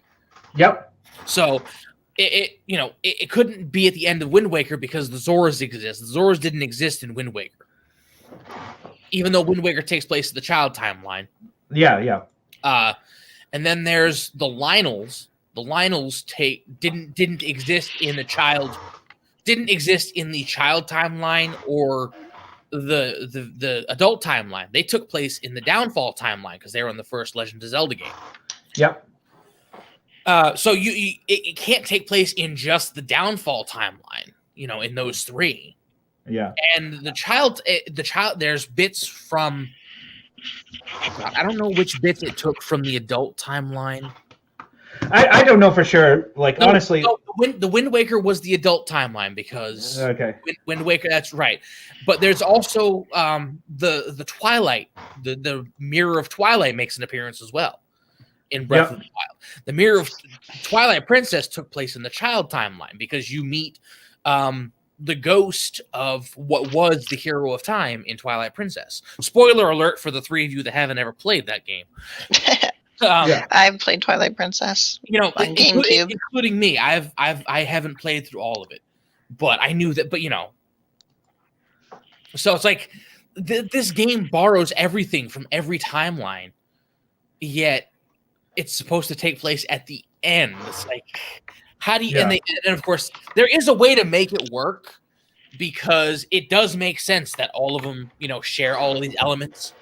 Yeah. The only way to actually make it work is to make the one game that isn't canon. Yeah. And that's Hyrule Warriors. Yeah. Because I guess from the way that game goes, it's like all three timelines are combined. Yeah. That's why you have the different incarnations of Link and then fucking Majora's Mask and all of that shit. It's like that's the one game where everything just comes back together into one timeline. Yeah. And that would be the logical conclusion. For that. Anyway, that's quite a tangent, though. I'm sorry. You know how I get. Yeah. But what was that? You ready for the next question? Shelby recognizes you. Yeah. So you ready for the next question? Yeah. All right. What is the rarest consumable item in the game? Rarest consumable. Something you use up, I know what a consumable is. like this. Yeah. There's one consumable that's actually rarer than the others by far. Say the light arrow. No, because that doesn't get consumed. You have as many of those. Oh yeah, that's your magic. That's magic. Yeah. Symbols. It's not Deku seeds, even though I find those everywhere. Yeah. It's not the bomb chew, is it? It is the bomb chew. Oh, it is the bomb chew. So the little box bomb.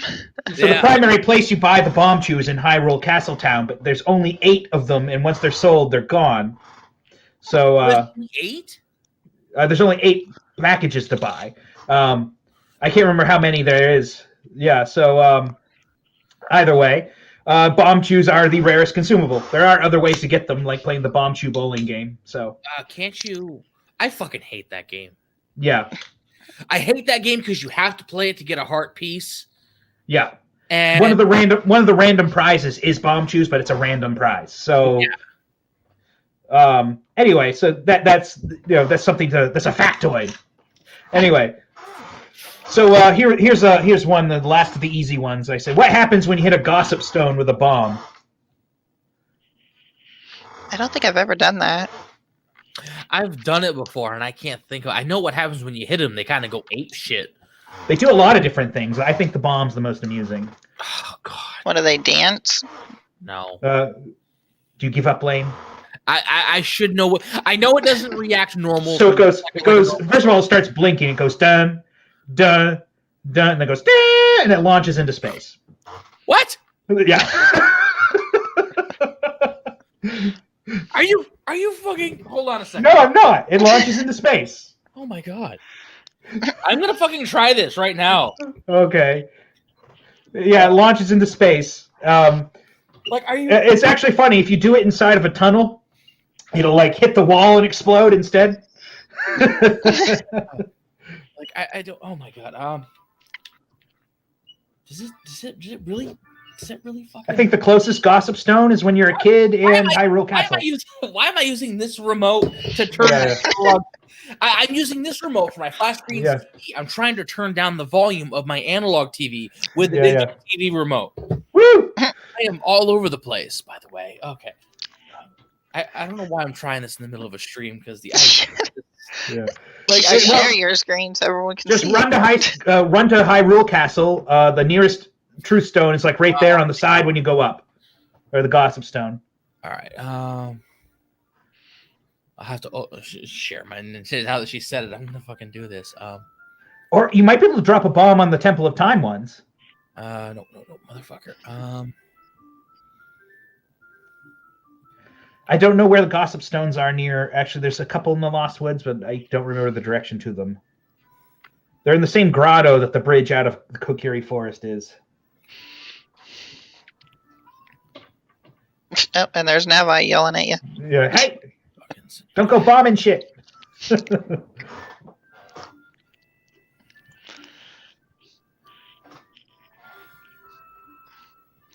I wish you could stream the video, Lane. He's trying to figure that out. No, I'm not trying to figure it out. I'm trying to set up OBS. I thought you could always just move your camera and put it in front of the screen. There we go. All right, so good enough. Good enough. You guys see it? All right. Yeah, I can see it. Okay. Find a gossip stone. Yeah. I think if you go inside Kokiri Forest, or the Lost Woods, rather. Oh yeah.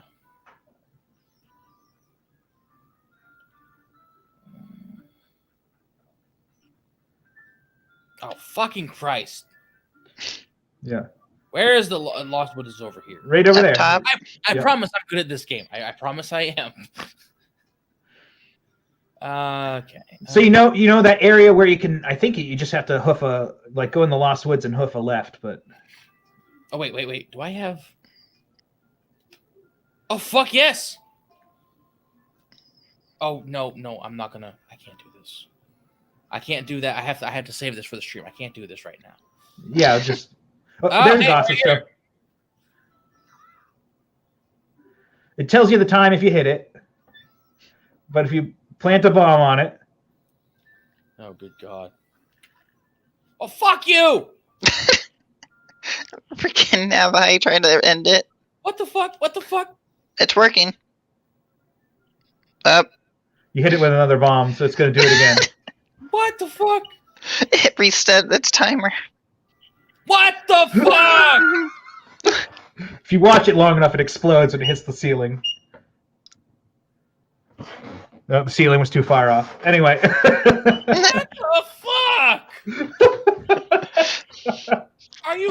What the? Screw this crap, I'm out. No, I mean, what the fuck? What, you didn't know that? No, I didn't know that. If you hit it with the Biggeron's hammer, it flattens out. Yeah, I figured that. Oh my goodness. Come on, you motherfucker. All right, let's see what you got. Are you fucking kidding?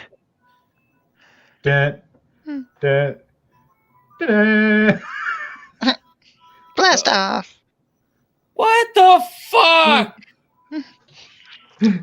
Oh my God.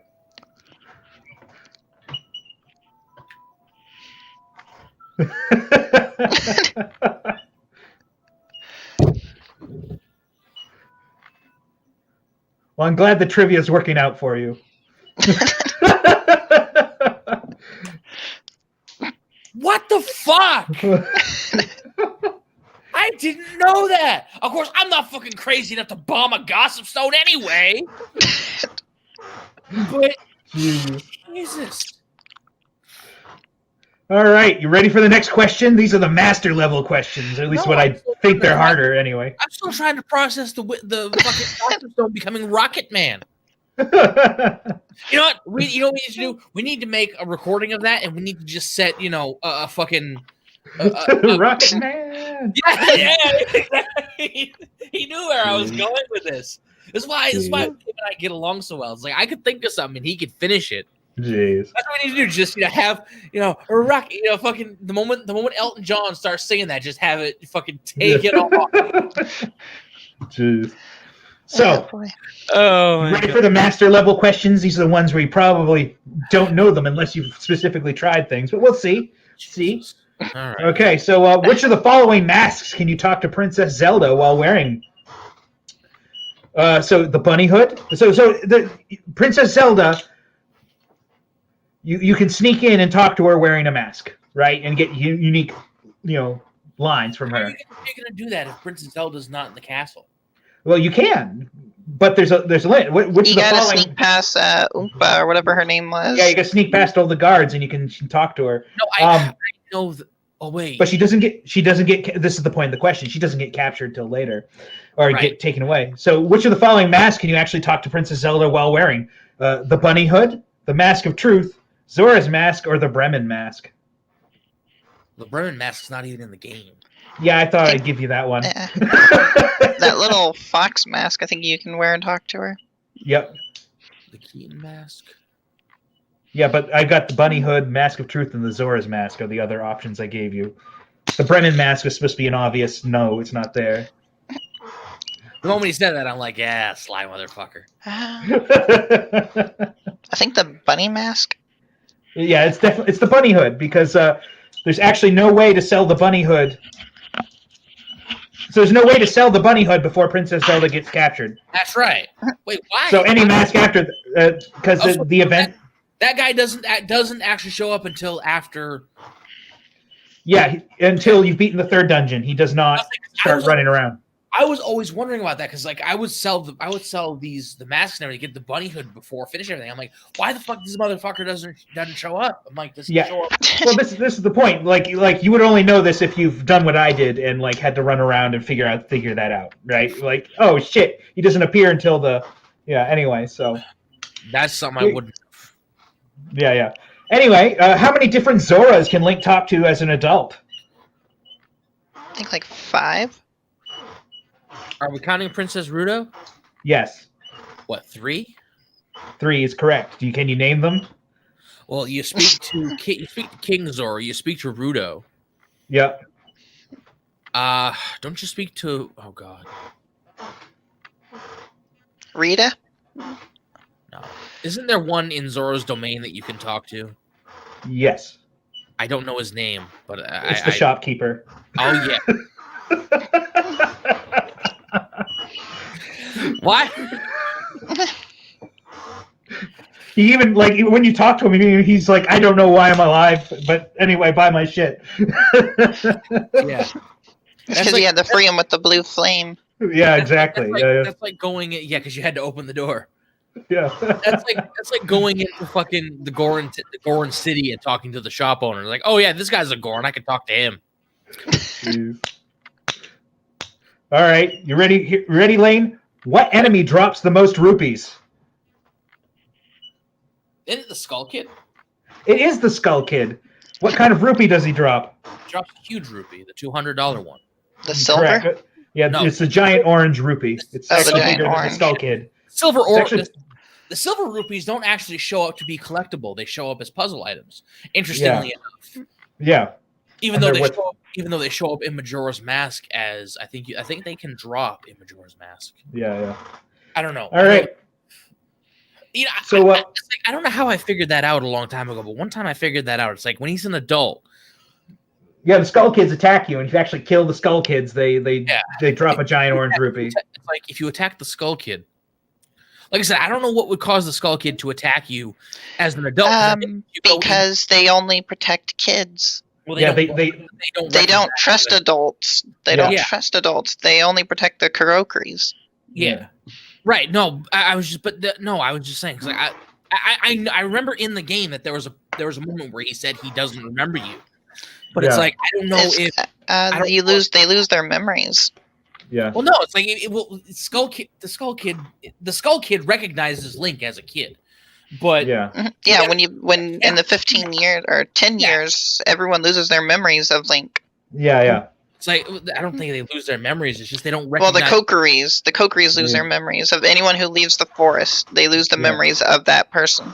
No, they remembered Link even after that time. Yeah, as a kid.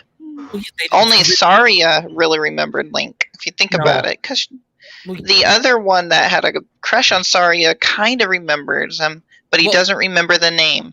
Well, if we're talking, no, because he remembers Link. I think what we're trying to talk about is the difference between remembering and recognizing. None of the kids recognize him because they but the Skull Kids just attack adults on sight. I think is the big thing. That's what I'm saying. You know, if I think there was a part of it there because he doesn't recognize Link. I have a feeling that if like in a sane world, if Link had gone back and forth, and grew up talking to these people, they would have recognized him. But yeah. Anyway, actually, the Kokeries don't grow up. Yeah. And once you're in that forest, time stands still. Yep. So, you ready for the next question, Lane? I think it's just Kokeries stay kids. Yeah. Yeah, because time doesn't pass on. Yep. It has to pass on. Is it ever daytime in there? Is it ever nighttime? No, the time never moves in the. Actually, it does turn to night. It doesn't move, but it can be night there. Right, but that's game rules. That's not world rules. That's game rules because time doesn't move when you're in a town or anything like that. If you go into a town at night, it's night when you get there. If you go into a town when it's day there. Time doesn't ever move. Yeah. But in terms of the world, time has to pass because there has to be time for the great Deku tree to grow his little sprout. Yeah. You know what I mean? Yeah. I think while the Deku tree is alive, there's no time because remember, after he died is when time started to move. Yeah.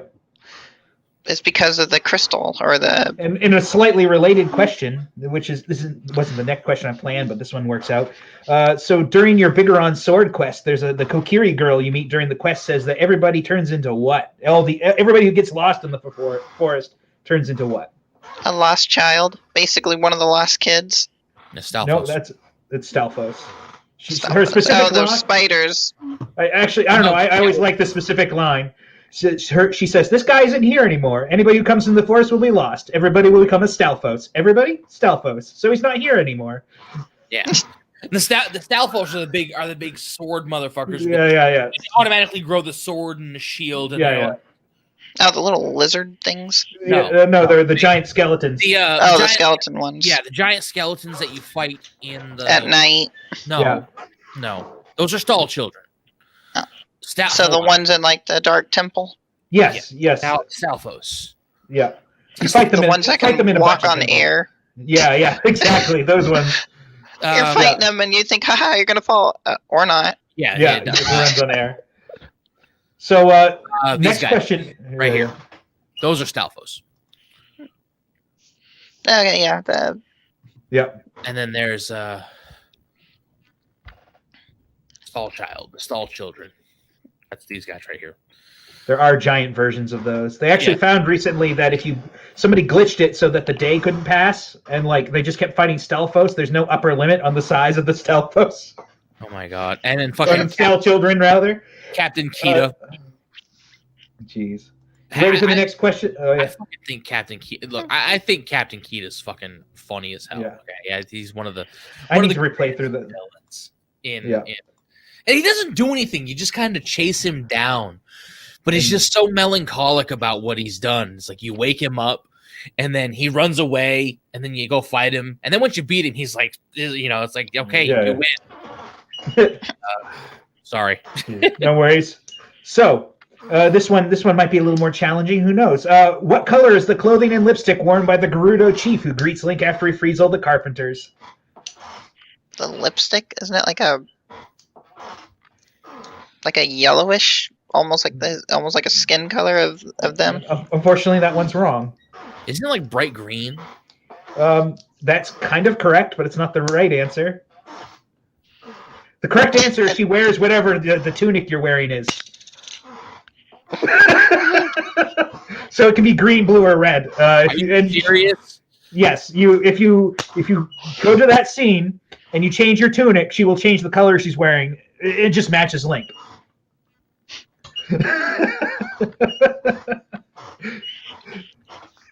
All right, fine. So yes, green's technically a correct answer. Okay, you know what? Actually. Well, actually, sir. Actually, anyway. Oh no, you've got all your bomb shoes from the Hyrule Bomb Shoe Shop. Where else can you purchase bomb shoes? You can't purchase bomb shoes. Actually, there's one place you can purchase bomb shoes. Oh, okay. I know where. Desert? Yes, it is in the desert. In the desert? It's where you need the Eye of Truth. There's that man on the carpet in the middle of the fucking desert that you rarely ever go to, and he sells bomb shoes. Does he have a limited supply? No, he has unlimited, but they cost 200 rupees a pop. So. Oh, okay. Well, that's not the most efficient way. I can't remember. Yeah, no, I think it's like 10. It's 10 for 200 rupees, so you can buy 20 from him at a time before you have to go fill up your wall again. 10 for. Okay. I thought you said you couldn't buy any more after you buy them. No, you didn't. I said they were rare. That's from the Hyrule. He didn't even say that. Okay, he wins. I can't argue with that because he didn't technically say that you couldn't buy them elsewhere. He just said it's out of stock at Hyrule Castle. Yeah, you couldn't buy them. Yeah, not from there. Buy them there. Jeez. So, what is the name of a popular children's character in Hyrule? Keaton. That is correct. That one was a little too easy. It should have gone in the other category. The Keaton mask. Yeah, Keaton mask. But the only reason I thought it was harder because it's only mentioned once in the entire game, maybe twice. It's mentioned. It's mentioned. I think it's probably mentioned more in Majora's Mask. Oh yeah, that's right. Well, sort of. And I think one of the main, or is it a sub-quest, is with Keaton. Well, a person wearing the Keaton mask. Yeah. Yeah, the cafe. The marriage couple or whatever. Oh yeah. The fucking side quest that most everybody hates in that game. It's because it's the hardest one to do just to get that Fierce Diddy mask. Yep. Yeah. I love that side quest though. Yeah. I love it. And that's actually the one side quest I will put off until the end. Well, no, I lied. I will do part of it to get the postman's hat and the Shiato Romanai, that mask there. Yeah. I will do that in a couple cycles, but the actual final quest, I will save until the last run before I go to the moon. Yeah, fighting Majora, it's not easy as a Link, but when you're Fierce Diddy guy, it's a cakewalk. That's why I don't use it in the fight. I was like, Jesus. The first time I actually went through and completed the game and got the Fierce Deities mask, I'm like, you know what? We'll try this for fun. And it's like, holy shit, that's anticlimactic. like, can you say curb stomp battle? Jeez. That's like Mike Tyson fighting a toddler. What the hell? It makes you feel like Ganon. Yeah. I mean, they do kind of say like hero versus villain. They insinuate that the Fierce Deity is kind of a villain or something. Yeah, the dark god. Yeah. But you also got to remember, from Majora's side, any guy that opposes him is the bad guy because Majora thinks it's the good guy. Yeah. So. So this one's kind of obscure, so I wasn't sure about to include it, but it's the only Gossip Stone saying I remember off the top of my head. So, what do the Gossip Stones say about Rudo, Princess Rudo? Rudo is the fish girl, I think. Yeah.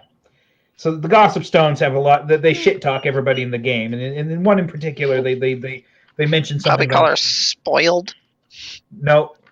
Oh God! Doesn't it say something about her having a crush on Link? No, it just says she's a tomboy. Oh wow! Yes, but it stood out. That's the one I remembered for some reason, so I thought maybe it was the one that stood out. Which Gossip Stone was that? I'm not entirely sure. I think it's hard to know because you talk to a lot of them, and as for the fact that you know the Gossip Stones talking shit, that's why they're called Gossip Stones. Yeah. Yeah. They pick up, they hear this stuff. Yeah, so the actual line is, oh, wait, no, I'm sorry, that one's wrong. That was my bad. I fucked up. It says it's actually about Princess Zelda. They say so. So it's in Hyrule Castletown. If you talk to the stone, it says they say that contrary to her elegant image, Princess Zelda of Hyrule Castle is in fact a tomboy. Which makes sense because she is Zeke. Yeah. So that's a little foreshadowing. Anyway, my bad. So I lose. I was thinking points. Like the fish isn't really tomboy. She's always like what, naked? Yeah. I don't know. She's a bit more pretentious. She's and elegant. She's more spoiled. Yeah. Yeah, like, Ruto is spoiled. Like you must carry me through this dungeon. I'm like, fuck, okay, fine. As long as you don't go anywhere. I've actually thrown her a few times to see what happens. She just vanishes. All right, so the one they do say about Ruto is they say that Ruto, the Zora princess, is known for selfish nature, likes a certain boy. So I was right. You were right. My bad. I was wrong. I lose all my points. Because we're totally keeping score. Yeah, the points matter, man. The points matter about. Sorry. So the thing is, I was trying to remember these off the top of my head, so it actually wasn't me like looking up shit. Thinking, oh, I won't know that one. Yeah, all right, it's all right.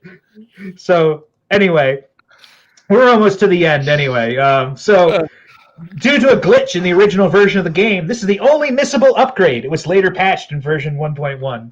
The only missable upgrade? Yeah, you can miss an upgrade if you don't get it before turning into an adult. It's only on the gold cartridge, as far as I know. Was it the adult's wallet? No. No, never mind, because you get that with the sculpture. It's something you might never notice because you don't use them that often. That's my hint. Not the deck. Oh, no, what is it? You just said it's the Deku Nut upgrade. The Deku Nut upgrade? Yeah, so if you don't go to the theater and present the Mask of Truth before you become an adult in the original version, you can't get the second upgrade later because they'll just always spit nuts at you instead. Present the Mask of Truth. So you know that there's that really weird place in the Kokiri Forest where all the Deku scrubs will judge your masks. Yeah, you can wear one of either the. Yeah, so wearing the Mask of Truth there gives you the second Deku Nut upgrade, or rather a Deku Nut upgrade. It's not the second one, quote unquote, but chances are you'll acquire that one second. How do you get that before becoming an adult? You can sell the bunny hood after the third dungeon, after the third dungeon's complete, and then you can get the Mask of Truth. Oh, I didn't know. I thought you had to become an adult and then go back and sell the bunny hood. No. So once you beat the third dungeon, the bunny hood can be sold. The reason why you can't also show Zelda any of the other masks is because the second you approach Hyrule Castle, Zelda gets shot out the front door. Yeah. So anyway, so that's that one. I don't know. That was a glitch. They fixed it. Just if you're playing on like one of the original versions, make sure you do that before you become an adult. I didn't even know you could do that. Yeah. I knew about the theater room, and then the Deku people would judge your mask. Yeah. But so here's the next question. So remember the dancing couple from Hyrule Castletown? Yeah. Where do you find them after 7 years? Graveyard. Close. They're somewhere in the village. I know that. I don't know exactly where though. You gonna give up? I don't know. They're behind the windmill. Oh Jesus Christ! See, that's why I didn't know. That was close to. That's really close to the graveyard. I never had any reason to go behind the windmill. I had a reason to go in the windmill. Yeah. No. Well, when you go behind they're like on the. When you enter the town, they're on the right side of the windmill towards the entrance to the graveyard. I've never. I remember. Yeah. But they're up there dancing. 7 years later, they're still dancing. What a couple. Just like they're always dancing and acting lovey-dovey when you're throwing bombs around their shop in Majora's Mask. Oh, honey, he's throwing bombs. Oh, how festive. Yeah. It's like he won. Like, yes. Okay, great. So this is my last question. It's not the greatest question, but it's my last one. It's the last one I could think of off the top of my head before I gave up. What's the name of the blue chicken from the Big Goron Sword side quest? Oh, God. Lane's looking like he should know this. I do know it. I can't think of it. I do know it, and I cannot think of it.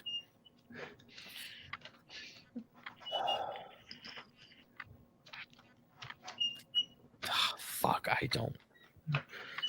I know it, and I can't think of it. It's Kojiro. Ah, fucking God, I knew it was something. I'm like, God damn it. It's not funny. Totes is. Well, that's it for all my questions, because I read the last one out of order. It was the one on the Kokiri girl, because I felt like it was better earlier. I thought that was good content. We're trying to promote you as the guy who's doing that Ocarina of Time stream. You know, only a few people on the internet have ever streamed Ocarina of Time, but you know, at least we can promote. You know, like there was one person playing Ocarina of Time on Twitch, and I guess he was having a hard time, and his chat was just laughing, and I was just giving him pointers, and then he beat it. Yeah, I don't stream to Twitch. I should, but I don't. Yeah. I used to go on YouTube, but I went to Twitch. YouTube was just full of perverts. Jeez. Yeah, I mean, I haven't streamed on. I streamed to my friends on Twitch, but I've never like attempted to do a lot of streaming. I was thinking of getting something so I could stream my older video game consoles soon, but I'm probably going to wait till after Christmas. So. I'm hoping I get a computer for Christmas. I really want to get into VTubing. What? VTube, virtual tuber. Yeah, you basically have a 3D model that like does things as you talk. Dare I ask why? It's popular right now. The anime fans will give you money. Not what I meant. I was asking her. Why? Well, I do want to get into like what the Geeks and Gamers do, where they talk about their opinions and stuff. I'd like to do that, but with a little avatar. Yep. Maybe I'll become the Geeks and Gamers' first VTuber. Woo. Well, I support all VTubing. Yeah. It's hard. I don't know. What was it? Yahtzee Croshaw said that being somebody on the internet is like throwing a bottle, a message in a bottle into a sea made exclusively of messages in bottles. It's hard. It's really hard to get noticed on the internet unless you have connections. Really good. Yeah. And I've been told the stuff I make is really good. I don't necessarily. I make mainly just AMVs on my channel. That's all my YouTube right now is just full of is my AMV tributes. Yeah. Honestly, here's the thing with this channel. So I just try to think of fun content, and whether people watch or not, I like having fun. And like with the trivia, I had fun, even though I was the one giving the game. But and that's why I wanted somebody else in here, because it's better with two people, right? And you did great, by the way. Like you got some of the answers. But it's like, you know, it's just having more people to bounce these things off of works. But as long as I'm having fun, I don't care how many people watch. And that's the thing. The thing with live streaming on YouTube is live streams generally don't get as much views like overall as like actual videos do. My messed up live stream got more views than all my AMVs put together. Nice. I was trying to have a live stream of me watching the Game Awards. Yeah. But my laptop or my tablet does not share my screen. It doesn't have that ability. Yeah. I'm like, oh, this is embarrassing. It has already almost 200 views. Jeez. But yeah, I mean, if Lane becomes popular and it's stuff like that, that's one thing. But honestly, as long as we're having fun, it's really all that matters to me. And you know, so I think that's the nature how it should be. Like, I don't need this to make money. Yeah, I'm not trying to I mean, the money would be great, but it's more of you know, just to get my name out there. Yeah. So I don't know. I still want to start my channel about doing like computer engineering type stuff at some point. And I'm kind of ready for that now that I got this computer and a few other things going. So all right, hang on a second. I want to show you guys something really, really fucking hysterical. And I have fun making my AMVs. Mm-hmm. Yeah. I do anime, movies. Nice. Watch this. I said watch this. Why do I think this is going to end badly? It's not going to end badly. It's practicing how to play hockey. He's dribbling a hockey puck. Oh, wow. That takes skill. And trying to dodge other stuff. He's like, oh, God. Yeah. It's like the fucking chair, the mop. Imagine the chair just kept going straight and just hit him directly. I think that's why they kind of threw it off at an angle. Somebody sent me a video earlier. I didn't bring it up at the time, but it's a CyberPunk 2077 for the Nintendo Switch. It's a joke video. Oh God, I got it. I can imagine the graphics. N64 like graphics, you know, just fucking. Yeah. Oh, we got to see this. Memeify. Oh God. With Super Mario background.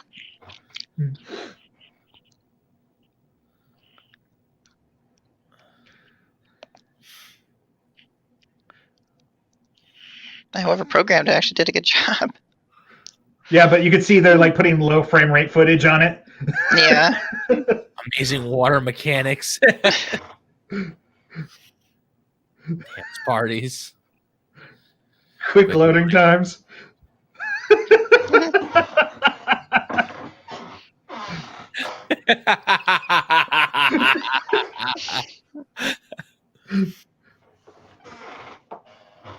I love that. While it's on fire.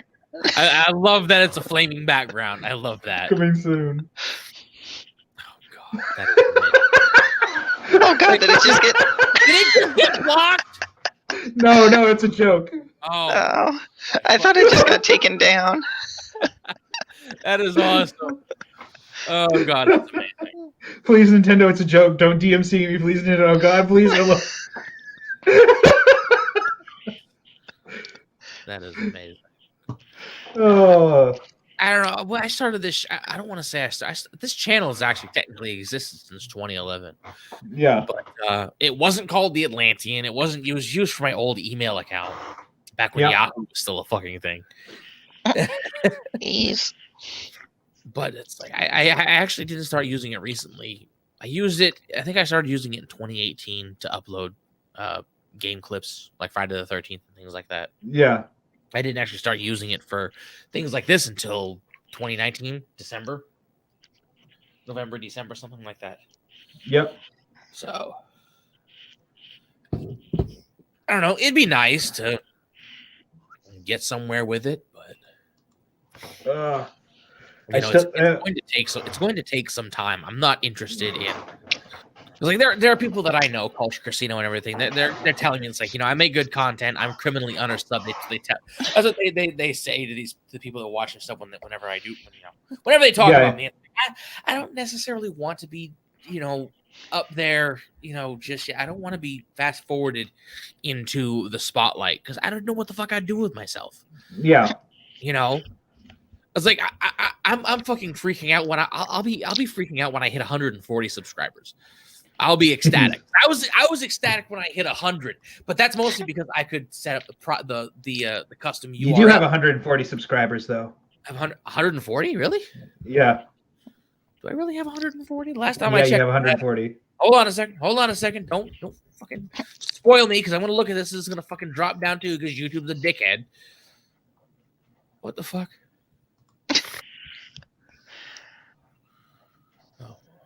Okay.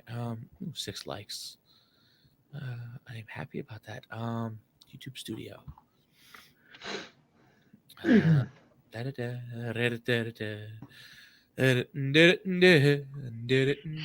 think I have just over 200 subs, maybe a little more. You know, you were supposed to upload the fucking thumbnail with this, asshole.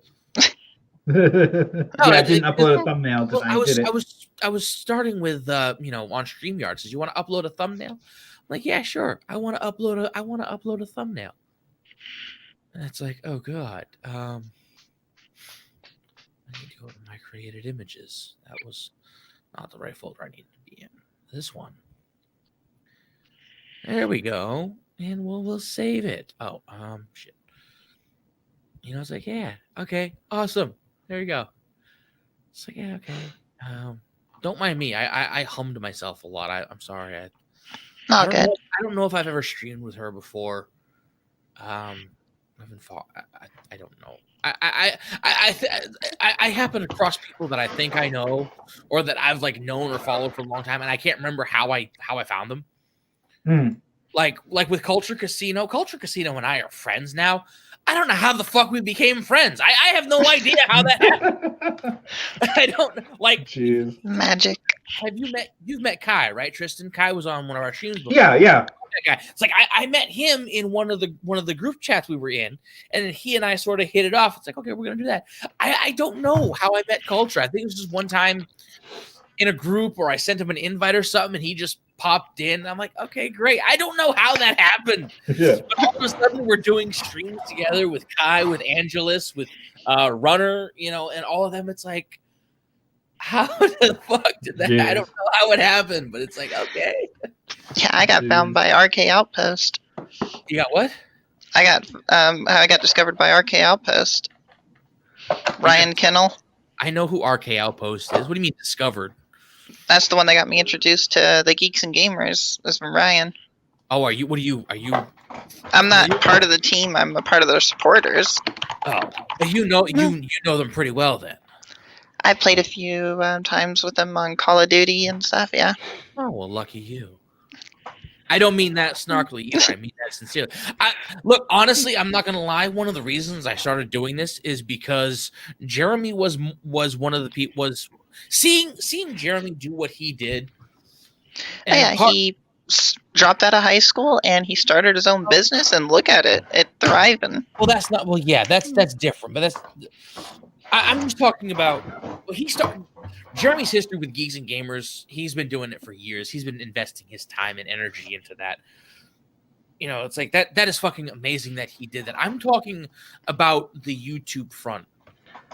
And I actually haven't told anybody this. But part of the reason that I started doing this initially, and it was a very bad reason to get into it, by the way, is I wanted to get closer to a community. Closer to this community. And it's like, I think my best chance of doing that is doing YouTube stuff.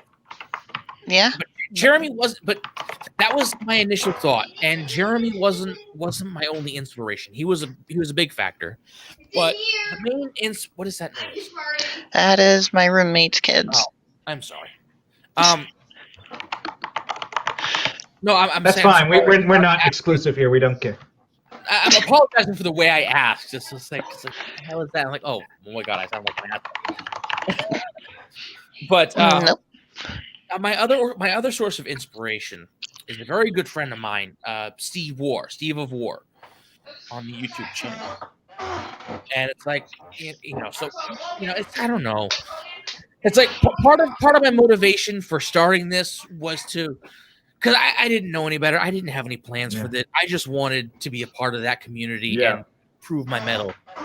And that's why I started doing it. That's why I started making the stupid little memes on, with the Phantom Menace stuff, the Phantom Menace criminals and everything.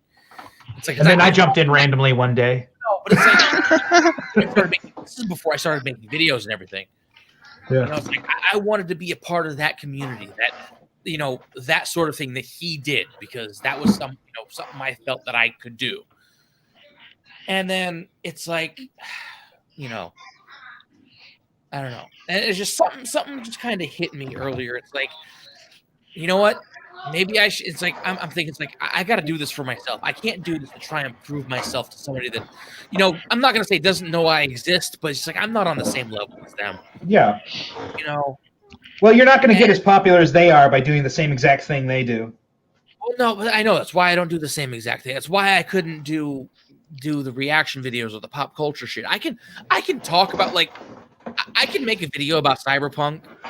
Yeah. Or Disney or something. But I could make one or two videos and then that'll be it. I don't just because my interest would end there. My interest would pretty much would either, unless I had a lot to say, it would begin and end in about 2 videos. Yeah. And these other guys, they know how to sell this stuff, and they pay a lot more attention, so they have a lot more to say about it. I don't. I'm apathetic to a lot of it.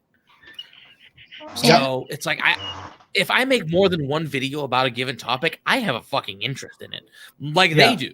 It's just my interest doesn't really keep me going enough to make 7 or 8 videos. because at a certain point, I'm personally going to become apathetic, and it's going to be a drain on me. Yeah. That's why I don't do a lot of reaction videos or videos talking about insane pop culture stuff. That's why I mainly just make AMVs for now.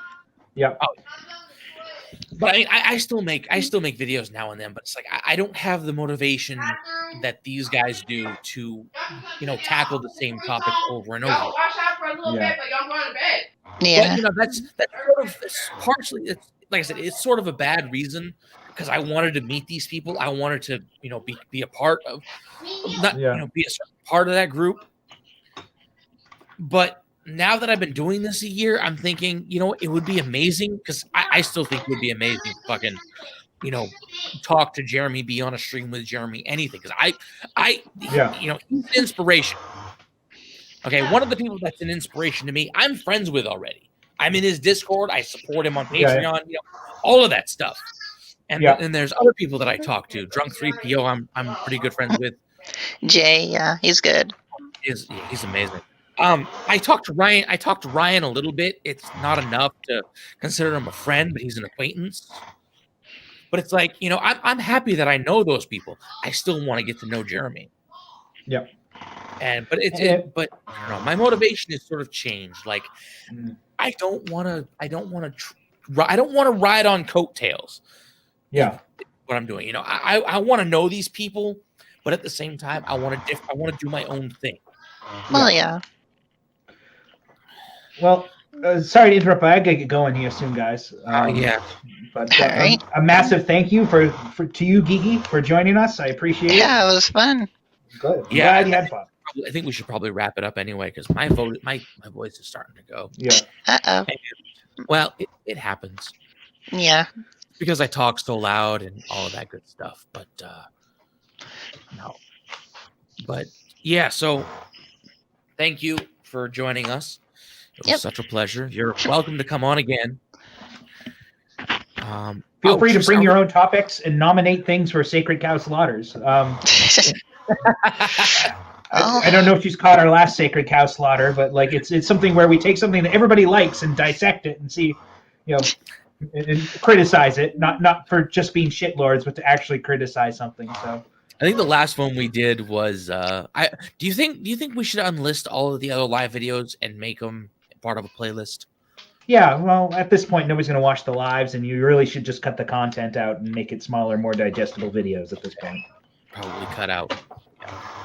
Because I thought about that. Like, people don't watch long-form content once it's out. Like, people will watch the streams maybe for a little while, or they didn't catch the stream. But well, it depends on what it is. I mean, she does AMV. She probably knows better than us, but like her short-form content probably gets a lot more views than some of my AMVs have a lot of views. Some of them really don't. Yeah. Do they have to have the best girls in them?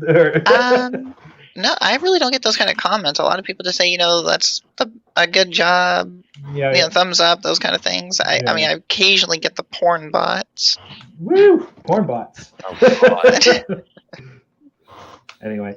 But yeah, no, I think one time we asked somebody for a suggestion for a Sacred Cow Slaughter, but if you don't have a suggestion, that's fine. But we're always looking for suggestions for Sacred Cow Slaughter.